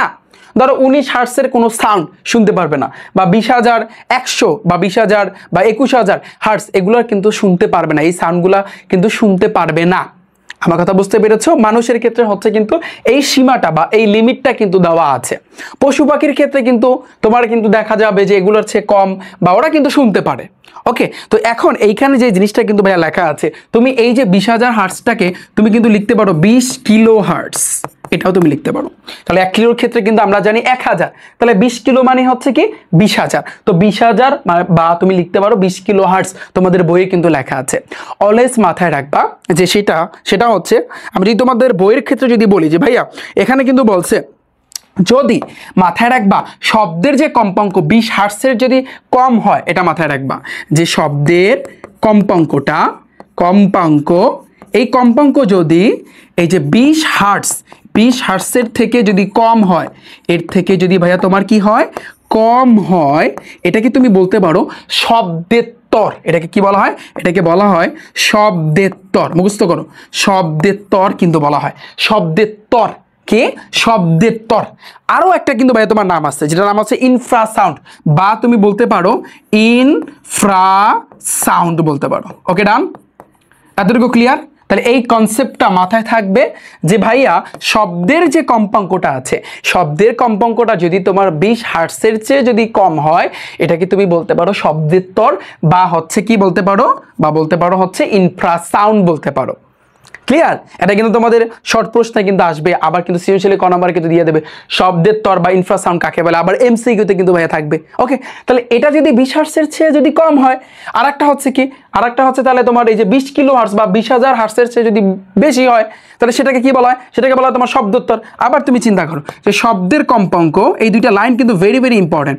শব্দের যে কম্পাঙ্ক যদি ভাইয়া 20,000 হার্টস বা 20 কিলো হার্টস এর চেয়ে বেশি হয়, এর চেয়ে যদি তোমার কি হয়, বেশি হয়, একটু নোট করে রাখো, তাহলে তোমার জন্য সবচেয়ে বেটার হবে। তাহলে এটাকে তুমি কি বলতে পারো ভাইয়া বলো তো? তর না শব্দোত্তর, পরেরটা হবে শব্দে, তয় ভয় একার, এখন হবে কিন্তু শব্দোত্তর বা আল্ট্রাসাউন্ড তুমি বলতে পারো, বা আল্ট্রাসাউন্ড কিন্তু ভাইয়া তুমি বলতে পারো। ক্লিয়ার? বা তুমি কি বলতে পারো আল্ট্রাসাউন্ড। তো দুইটা জিনিস এখানে মাথায় রাখবা, দুইটা জিনিস এখানে, দুইটা জিনিস মাথায় রাখবা। এই দুইটা জিনিস সবচেয়ে ইম্পর্টেন্ট। তো একটা হচ্ছে কি শব্দের কম্পাঙ্ক যদি 20 হার্টসের চেয়ে যদি কম হয় এটাকে তুমি বলতে পারো শব্দের তর বা ইনফ্রাসাউন্ড। মুখস্থ করো, শব্দের তর বা ইনফ্রাসাউন্ড, শব্দের তর বা ইনফ্রাসাউন্ড। তোমাদের কিন্তু আমি এই যে বেসিকে যা পড়াচ্ছি এগুলো যদি তুমি আমার সাথে সাথে সাথে পড়তে পারো ভাই, তুমি যখন এমসিকিউ সলভ করতে যাবে তখন দেখবা তোমার কাছে কতটা ইজি লাগে। এবং রিফাত ভাইয়া কিন্তু তোমাদের জন্য সামনে এই কিছুদিন পরে কিন্তু সায়েন্সের 4 সাবজেক্টে বই নিয়ে আসতেছে। আমি যদি তোমাদেরকে বলি এই বইটার নাম হচ্ছে কিন্তু মাস্টার প্রো বুক। এই যে দেখো, খেয়াল করো, রিফাত ভাইয়া টাইপভিত্তিক পদার্থবিজ্ঞান, রসায়ন এবং উচ্চতর গণিতের মাস্টার প্রো বুক কিন্তু তোমাদের জন্য নিয়ে আসতেছে। যেই মাস্টার প্রো বুকের ভিতরে সায়েন্সের 4টা সাবজেক্ট একটা বইয়ের ভিতরে কিন্তু থাকবে। এই বইটা নিলে জাস্ট তোমার কিন্তু আদেও ওই যে তোমার টেস্ট পেপার বলো, সাপ্লিমেন্ট বলো, এগুলো কিন্তু কেনার দরকার নাই। জাস্ট 4 সাবজেক্টের জন্য একটা বইয়ের ভিতরে কিন্তু ভাই তুমি পেয়ে যাচ্ছ। তুমি বলবা ভাই এই বইয়ের ভিতরে কি থাকতেছে? আর তোমরা কিন্তু জানো আমি এমসিকিউ কিভাবে পড়াই। যারা আমার এমসিকিউ ক্লাস দেখো না যে আমি এমসিকিউ কিভাবে পড়াই টাইপ ওয়াইজ, টাইপ আকারে, তারা এই রিফাত একাডেমি ইউটিউব চ্যানেলের উপর ক্লিক করো, প্লে লিস্টে যাও, নিচের দিকে গেলেই দেখতে পারবা এসএসসি ফিজিক্স লেখা আছে, সামনে নবম দশম শ্রেণী। ওখানে ক্লিক করলে গতি অধ্যায়ের উপর আমার এমসিকিউ ক্লাস আছে, একটু দেখো, দেখলে তুমি বুঝতে পারবা যে ভাইয়া আসলে কিভাবে পড়ায়। ঠিক আছে, সো ওই এমসিকিউ গুলা তারপর সৃজনশীল গুলা টাইপ আকারে কিন্তু ভাইয়া সাজানো আছে এই বইয়ের ভিতরে। এবং এটা কিন্তু লঞ্চ হতে যাচ্ছে 1 জানুয়ারি 2026 সালে। 2026-এর 1 তারিখে কিন্তু ভাইয়া লঞ্চ হবে ইনশাল্লাহ। এবং তোমরা যদি পরবর্তীতে আমার এই ক্লাস দেখে থাকো বলবা যে ভাই আমরা কিভাবে অর্ডার করবো, জাস্ট এই একটা বই, আর কিচ্ছু লাগবে না। এবং এই বইয়ের ভিতরে কিউআর কোড থাকবে। কিউআর কোড মানে কি, তুমি যদি তোমার ফোন থেকে কিউআর কোডটা স্ক্যান করো তাহলে আমার কিন্তু সৃজনশীল ক্লাস, সংক্ষিপ্ত প্রশ্নের উপর ক্লাস কিন্তু তুমি দেখতে পারবা। ঠিক আছে, এবং তোমরা বলবা যে ভাইয়া যদি বইটা আসে আমরা কিভাবে অর্ডার করব, সেমভাবে তোমার ফোনের মধ্যে ক্রোম ব্রাউজার আছে না, এই ক্রোম ব্রাউজারে যাবা, এখানে গিয়ে সার্চ দিবা rifatacademy.com লিখে বা রিফাত একাডেমি সার্চ দিলে আমার কিন্তু এই যে দেখো ওয়েবসাইটটা কিন্তু আমার এখানে আসবে। আসলে একটু তুমি নিচের দিকে যাবা, নিচের দিকে গেলে তুমি দেখতে পারবা, একটু খেয়াল করো, রিফাত একাডেমি বুক লিস্ট লেখা আছে। এখানে দেখো এই যে বইটা কবে আসবে, যদি আসে এখানে ক্লিক করে এখানেই ভিডিও পাবা যে কিভাবে অর্ডার করবা। এখান থেকে ভাইয়া তোমার অর্ডার করতে হবে ইনশাল্লাহ। খেলা হবে সামনে, জাস্ট কোপ হবে, কোনো সাউন্ড নাই ইনশাল্লাহ, সামনে কিন্তু কোপ হতে যাচ্ছে। ওকে, এবং অলওয়েজ মাথায় রাখবা এই বইয়ের ভিতর থেকে যা পড়াবো এগুলোই কিন্তু ভাই তোমাদের আসবে, এবং এই বইয়ের ভিতরে যা দিব এগুলোই আসবে। তোমরা জানো 2025 সালে কিন্তু আমি কিন্তু আমার রিফাত ভাইয়া টাইপ ভিত্তিক গণিত বই কিন্তু লঞ্চ করেছি। এমসিকিউ, সৃজনশীল সব কিছুই কিন্তু আমার বইটার ভিতর থেকে থাকছে, আর মানে আসছিল। যদি তোমরা প্রমাণ পেতে চাও আমার ভিডিও আছে, আমার পোস্ট করা আছে, তোমরা দেখতে পারো। ঠিক সেম ভাবে আমি তোমাদেরকে চ্যালেঞ্জ দিতে পারি যে এই যে আমার এই বইটা যে লঞ্চ হবে এই বইয়ের ভিতরে আমি যা দিব এগুলো ইনশাল্লাহ ভাইয়া থাকবে, এটা আমি চ্যালেঞ্জ দিলাম। ঠিক আছে, মনে রাখো। তো এখন দেখো ভাইয়া, খেয়াল করো, যেখানে আমরা কিন্তু ছিলাম এই যে টপিকটা শব্দের তর আর শব্দোত্তর, আমার লেখা হয়তো বা হজাবরলা হয়ে যাচ্ছে, আমি জাস্ট দ্রুত লিখতেছি এই জন্য হজাবরলা হয়ে যাচ্ছে, আবার কেউ কিছু মনে করো না। দেখো শব্দের তর আর শব্দোত্তর এই দুটো জিনিস ডান, এতটুকু ভাইয়া ক্লিয়ার। সো আমি আশা করি তোমরা সকলেই কিন্তু এতটুকু বুঝতে পেরেছো। এখন এখান থেকে ভাইয়া আমরা বিভিন্ন মাধ্যমে শব্দের বেগটা একটু আমাদের জানতে হবে। যেমন বাতাসে শব্দের বেগ 330, বাতাসের ক্ষেত্রে এই যে আমরা যে মানটা নিয়ে কাজ করছি 330, হাইড্রোজেনের হয়েছে কিন্তু 1284, পারদের হয়েছে 1450, পানির হয়েছে কিন্তু তোমার 1493, আবার লোহার ক্ষেত্রে হয়েছে কিন্তু তোমার 5130, হীরার ক্ষেত্রে হচ্ছে 12000। এগুলো কি বিভিন্ন মাধ্যমে শব্দের বেগ। এটা কিন্তু বাতাস একটা মাধ্যম, হাইড্রোজেন মাধ্যম, পারদ মাধ্যম, পানি একটা মাধ্যম, এগুলো কিন্তু মাধ্যমে শব্দের বেগগুলো দেওয়া আছে। যদি তোমার পক্ষে সম্ভব হয় একটু পড়বা, পড়লে যেটা হবে তুমি এমসিকিউ কিন্তু দিতে পারবা, কারণ এমসিকিউতে কিন্তু এগুলো দিয়ে দেয়। আমি আশা করি তোমরা সকলে কিন্তু এতটুকু বুঝতে পেরেছো। এরপরে আসি, এখন আমাদের যেটা জানতে হবে ভাইয়া প্রতিধ্বনি সম্পর্কে। আমি যদি এই ছোটবেলার একটা গল্প বলি তোমাদের সাথে, যে আমি আসলে ছোটবেলায় যখন অনেক ছোট ছিলাম তখন আসলে যেটা করছি, হাসপাতাল আছে না, বড় হাসপাতাল, সো আমাদের তো আসলে গ্রাম অঞ্চল, সো তখন আমি কি করতাম, একবার সন্ধ্যার আগ মুহূর্তে আমি অনেক জোরে একটা চিল্লানি দিছে, জোরে একটা সাউন্ড করছি। ধরো এটা হচ্ছে তুমি বা আমি, জোরে কি করছি আমি সাউন্ড করছি। সামনে ধরো এইখানে একটা দেয়াল আছে, এখানে তোমার কি আছে, দেয়াল আছে, একটু খেয়াল করো আমার কথাটা শোনো। তো ছোটবেলায় এক সময় হয়েছে কি, যে সন্ধ্যার আগ মুহূর্তে আমি দাঁড়ায় একটা জোরে একটা সাউন্ড করছে, আমার সামনে হাসপাতাল ছিল, মানে দেয়াল ছিল। সো তখন আমি হঠাৎ করে আমি যে সাউন্ডটা করছি ওই সাউন্ডটা দেখি আবার আমার কানে আইসা আবার পৌঁছেছে। তখন সন্ধ্যার আগ মুহূর্তে তুমি বুঝো, তখন একটু ভয় ভয় কাজ করছে, আর অনেক ছোট ছিলাম তো। সো এই জিনিসটা কার কার সাথে হয়েছে একটু কমেন্টে জানিও, এই জিনিসটা কার কার সাথে হয়েছে। তোমরা বলো ভাই আমরা ভয় পাই না, আমরা অনেক বীর, আমরা ভয় পাই না, আপনি যেভাবে ভয় পাইছেন আমরা ভয় পাই নাই, এটা তোমরা সকলেই বলবে, এটা আমি জানি। বাট যেহেতু অনেক ছোট ছিলাম এই কারণে কিন্তু ভাইয়া ভয় পাইছি, কারণ তখন আমি চিন্তা করতেছি আমি কথা বলতেছি, আমি যা বলতেছি সেগুলোই কিন্তু আবার ওখান থেকেও বলতেছে, তার মানে কিছু একটা ওই জায়গাতে আছে। এই বিষয়টা কিন্তু অনেকের সাথেই হয়েছে। এটা কেন জানো? এটা হচ্ছে কিন্তু প্রতিধ্বনির জন্য, প্রতিধ্বনির জন্য। তরঙ্গ শব্দ অধ্যায় কিন্তু প্রতিধ্বনি নিয়ে কিন্তু আলোচনা করছে, এবং এখানে দেখতে পারতেছো একটা বাদুরের মতো তোমরা দেখতে পারতেছো, তাই না? এখন এই বাদুরটা কেন এখানে আনলাম? কারণ এই প্রতিধ্বনির ক্ষেত্রে এখানে ইন্টারেস্টিং কিছু বিষয় আছে যা শুনে তুমি আসলে অবাক হয়ে যাবা, তোমাদের বইয়ের ভিতরেও কিন্তু আছে। প্রতিধ্বনি দিয়ে, এই যে প্রতিধ্বনি ভাইয়া তুমি একটু খেয়াল করো, প্রতিধ্বনি মানে কি? যখন কোনো শব্দ মূল শব্দ থেকে আলাদা হয়। অর্থাৎ ধরো আমি এখানে বসে কথা বলতেছি, আমার এই কথাটা সামনে একটা দেয়াল আছে, ওইটা বাড়ি মেরে বা আমার এই কথাটা ওইখানে গিয়ে ধাক্কা খেয়ে আবার আমার কাছে কিন্তু ফিরে আসবে। এই জিনিসটা এখানে গিয়ে ধাক্কা খেয়ে আবার কিন্তু এই বরাবর কি করবে? ব্যাক করবে। এই জিনিসটাকে বলা হয়, এটাকে বলা হয় পুনরাবৃত্তি। এই শব্দের যে পুনরাবৃত্তি করে এটা কি বলা হয়? তোমার কি এটাকে বলা হয় তোমার প্রতিধ্বনি। তো শব্দের পুনরাবৃত্তি করে প্রতিফলিত হয়। তোমরা কিন্তু জানো প্রতিফলন, প্রতিসরণ, শোষণ, এগুলো আমি পরবর্তী চ্যাপ্টারে আলোচনা করব। যাদের আলোর প্রতিফলন অধ্যায় অর্থাৎ তরঙ্গ শব্দ অধ্যায়ের পরের অধ্যায় সমস্যা আছে, আমি তোমাকে ওপেন চ্যালেঞ্জ দিচ্ছি। আমার ওই ক্লাসটা দেখার পরে যদি কোনো স্টুডেন্ট বলে যে ভাই আমার আলোর প্রতিফলনে এখনো সমস্যা আছে, আমি সৃজনশীল অ্যান্সার দিতে পারি না, এমসিকিউ অ্যান্সার দিতে পারি না, তখন তুমি বইলো, তখন তুমি কমেন্টে জানাও, তখন তুমি বইলো যে ভাইয়া যে আপনি আসলে কি বলছিলেন, আপনার কথা আপনি কি রাখতে পারছেন, তখন তুমি বইলো। চ্যালেঞ্জ দিলাম, ওপেন চ্যালেঞ্জ দিলাম। আলোর প্রতিফলন অধ্যায়ের উপরে এই ক্লাসটা পরে আমি আপলোড দিব ক্লাসটা। সো ওই ক্লাসটা দেখার পরে প্রতিফলনের 14 গোষ্ঠী আমি তোমাকে টেকনিকের মাধ্যমে শিখাই দেবো। তো ওই অধ্যায় কিন্তু আলোর প্রতিফলন নিয়ে কিন্তু কথা বলছে। প্রতিফলন মানে কি? ধরো এখানে কিন্তু বাধা পাইছে, আবার কিন্তু ফিরে আসছে, এটাকে বলা হয় প্রতিফলন। এটাকে বলা হয় ভাইয়া কি? প্রতিফলন। এই শব্দের পুনরাবৃত্তি করে তখন প্রতিফলিত শব্দকে আমরা বলতে পারি প্রতিধ্বনি কিন্তু বলতে পারি। এতটুকু ভাইয়া ক্লিয়ার? সিম্পল একটা জিনিস, তুমি সাউন্ড করছো, ওটা বাধা পেয়ে আবার তোমার কাছে আসছে, প্রতিফলিত কিন্তু হয়ে আসছে, এটাকে কিন্তু আমরা বলতে পারি প্রতিধ্বনি। এখন তোমরা বলবা যে ভাইয়া এই বাদুর এখানে দেওয়ার মানে কি? তোমরা কিন্তু তোমাদের বইয়ে আরো একটা জিনিস দেখছো, সিসমিক সার্ভে। এই জিনিসটার কথাও কিন্তু তোমরা কিন্তু শুনছো যে মাটির নিচে কিন্তু গ্যাস আছে কিনা এটা বের করার জন্য কিন্তু আমরা এই সিসমিক সার্ভের মাধ্যমে কিন্তু এটা বের করতে পারি। এটাও কিন্তু তোমাদের কিন্তু বইয়ে দেওয়া আছে। আবার ল্যাবরেটরিতে বা ল্যাবে যে ছোট ছোট যন্ত্রপাতি আছে ওগুলো পরিষ্কার করার জন্য তোমাদের কিন্তু এখানে বইয়ে দেওয়া আছে। আমি যদি তোমাদেরকে বলি যে আল্ট্রাসাউন্ড ক্লিনার কিন্তু ব্যবহার করা হয়, এটা নিয়েও কিন্তু তোমাদের সাথে আলোচনা করব। ভাইয়া তুমি একটু খেয়াল করো, এটার দিকে একটু তাকাও, এটার দিকে একটু তাকাও।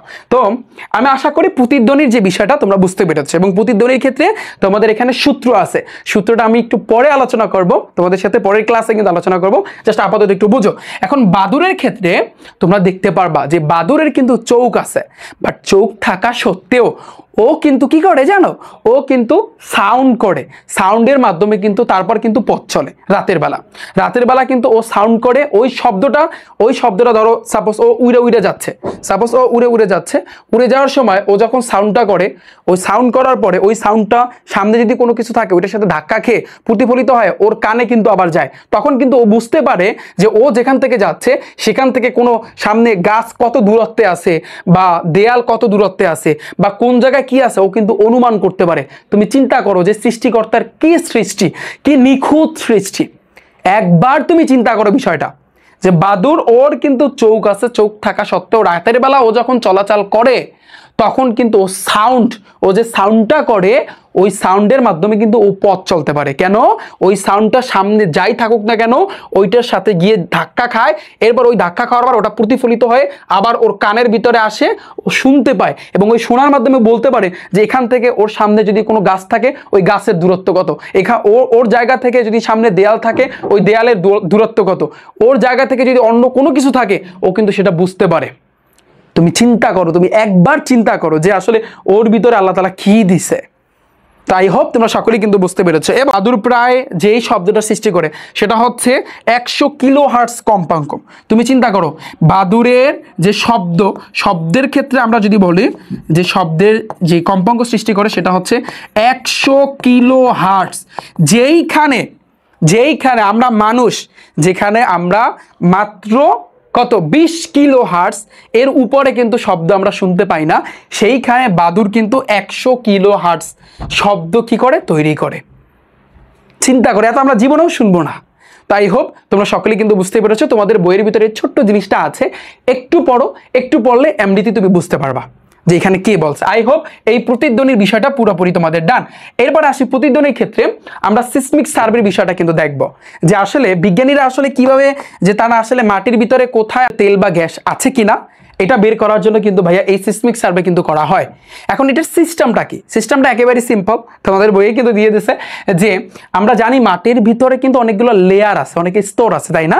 তো যেটা হয় এই মাটির ভিতরে বিস্ফোরণ করা হয়, ধরো এইখানে বিস্ফোরণ করা হয়েছে, এখানে বিস্ফোরণ বোমা জাতীয়, তো এটা বিস্ফোরণ করা হয়। তো মাটির ভিতরে যখন বিস্ফোরণ করে, তো বিস্ফোরণের মাধ্যমে কিন্তু এই সাউন্ডটা কিন্তু চারপাশে ছড়ায় পড়ে, এবং এই ছড়ায় পড়ার পরে এখান থেকে যে একটা প্রতিধ্বনি বা এই যে সাউন্ডটা যে প্রতিফলিত হয়, এই প্রতিফলিত হয় দেখো এইখানে কি আছে, এই যে দেখো এখানে কি আছে, এটাকে বলা হয় জিওফোন। এই জিওফোনের মাধ্যমে এই প্রতিফলিত শব্দটাকে কিন্তু গ্রহণ করে। বিষয়টা বোঝো, ফার্স্টে মাটির ভিতরে বিস্ফোরণ করা হয় এবং এই বিস্ফোরণের মাধ্যমে যে শব্দটা সৃষ্টি হয় সেটা কিন্তু এই মাটির সাথে কিন্তু ধাক্কা লাগার পরে ওই শব্দে কিন্তু একটা প্রতিফলন দেয়। ওই প্রতিফলিত শব্দ একটা সিস্টেমের মাধ্যমে, যেটা নাম দিছে ওরা জিওফোন, এই জিওফোনের মাধ্যমে ওরা রেকর্ড করার পর ওরা কিন্তু তারপরে বুঝতে পারে ওখান থেকে যে কোন জায়গায় তৈল আছে, কোন জায়গায় গ্যাস আছে। এই সিস্টেমে কিন্তু তোমার এই গ্যাস এবং তৈল মাটির কোন জায়গায় আছে ওরা কিন্তু বের করতে পারে। বুঝতে পেরেছো? তো এখানে কিন্তু কয়েকটা শব্দ, এই শব্দগুলো একটু মাথায় রাখবা, জিওফোন, তারপর সিসমিক সার্ভে, এই শব্দগুলো একটু ভাইয়া মাথায় রাখবা। ওকে, সো আমি আশা করি তোমরা বুঝতে পেরেছো। তারপরে দেখো এরপরে কিন্তু আরো একটা টপিক নিয়ে কিন্তু তোমাদের বই কিন্তু আলোচনা করছে, আল্ট্রাসাউন্ড ক্লিনার। ওই যে বললাম যে ভাইয়া এটা একটু জেনে নাও, আল্ট্রাসাউন্ড ক্লিনার। ওকে, তো আল্ট্রাসাউন্ড দেখো ক্লিনার, তো এটা দিয়ে কি করে, ল্যাবরেটরিতে ছোট্ট যে যন্ত্রপাতি আছে না, যেগুলো তুমি আসলে নিজে পরিষ্কার করতে পারবা না, ওইখানে যেটা করা হয় এটা একটা কম্পনের সৃষ্টি করে, ওই কম্পনের মাধ্যমে যন্ত্রপাতিগুলো পরিষ্কার হয়ে যায়। ক্লিয়ার? আমি আশা করি তোমরা এতটুকু বুঝতে পেরেছো। তোমরা একটু বইটা পড়ো, তাহলে তোমরা বুঝতে পারবা। এরপরে দেখো ভাইয়া আমাদের এখানে যেটা রাখবে সুরযুক্ত শব্দ। এই সুরযুক্ত শব্দের ভিতরে তোমরা দেখবা তীব্রতা, তীক্ষ্ণতা, টিম্বার, এই তিনটা জিনিস দিয়ে কিন্তু আলোচনা করছে। একটু তোমাদের এই তিনটা পড়তে হবে, যে তীব্রতা কি, একটা সুরিলা শব্দ কত জোরে শোনা যাচ্ছে তার পরিমাপই হচ্ছে তীব্রতা। ওকে, একটা সুরিলা শব্দ কত জোরে শোনা যাচ্ছে এবং এটার একক হচ্ছে ওয়াট পার মিটার স্কয়ার, এটা মাথায় রাখবা। এবার দেখো তীক্ষ্ণতা, সুরযুক্ত শব্দের যে বৈশিষ্ট্য দিয়ে একই তীব্রতার শব্দকে কখনো মোটা, কখনো তীক্ষ্ণ, কখনো মোটা শুনবা, কখনো তীক্ষ্ণ শোনা যায়, এটাকে আমরা বলতে পারি ভাইয়া তীক্ষ্ণতা, যেটার একক হচ্ছে তীক্ষ্ণতার একক হার্টস। এবার দেখো টিম্বার, ভিন্ন ভিন্ন বাদ্যযন্ত্র থেকে আসা শব্দের পার্থক্য যে বৈশিষ্ট্য দিয়ে বোঝা যায়, এটাকে বলা টিম্বার বা সুরের গুণ। এটা একটু পড়বা, কারণ এমসিকিউতে কিন্তু ভাইয়া এগুলো আসবে।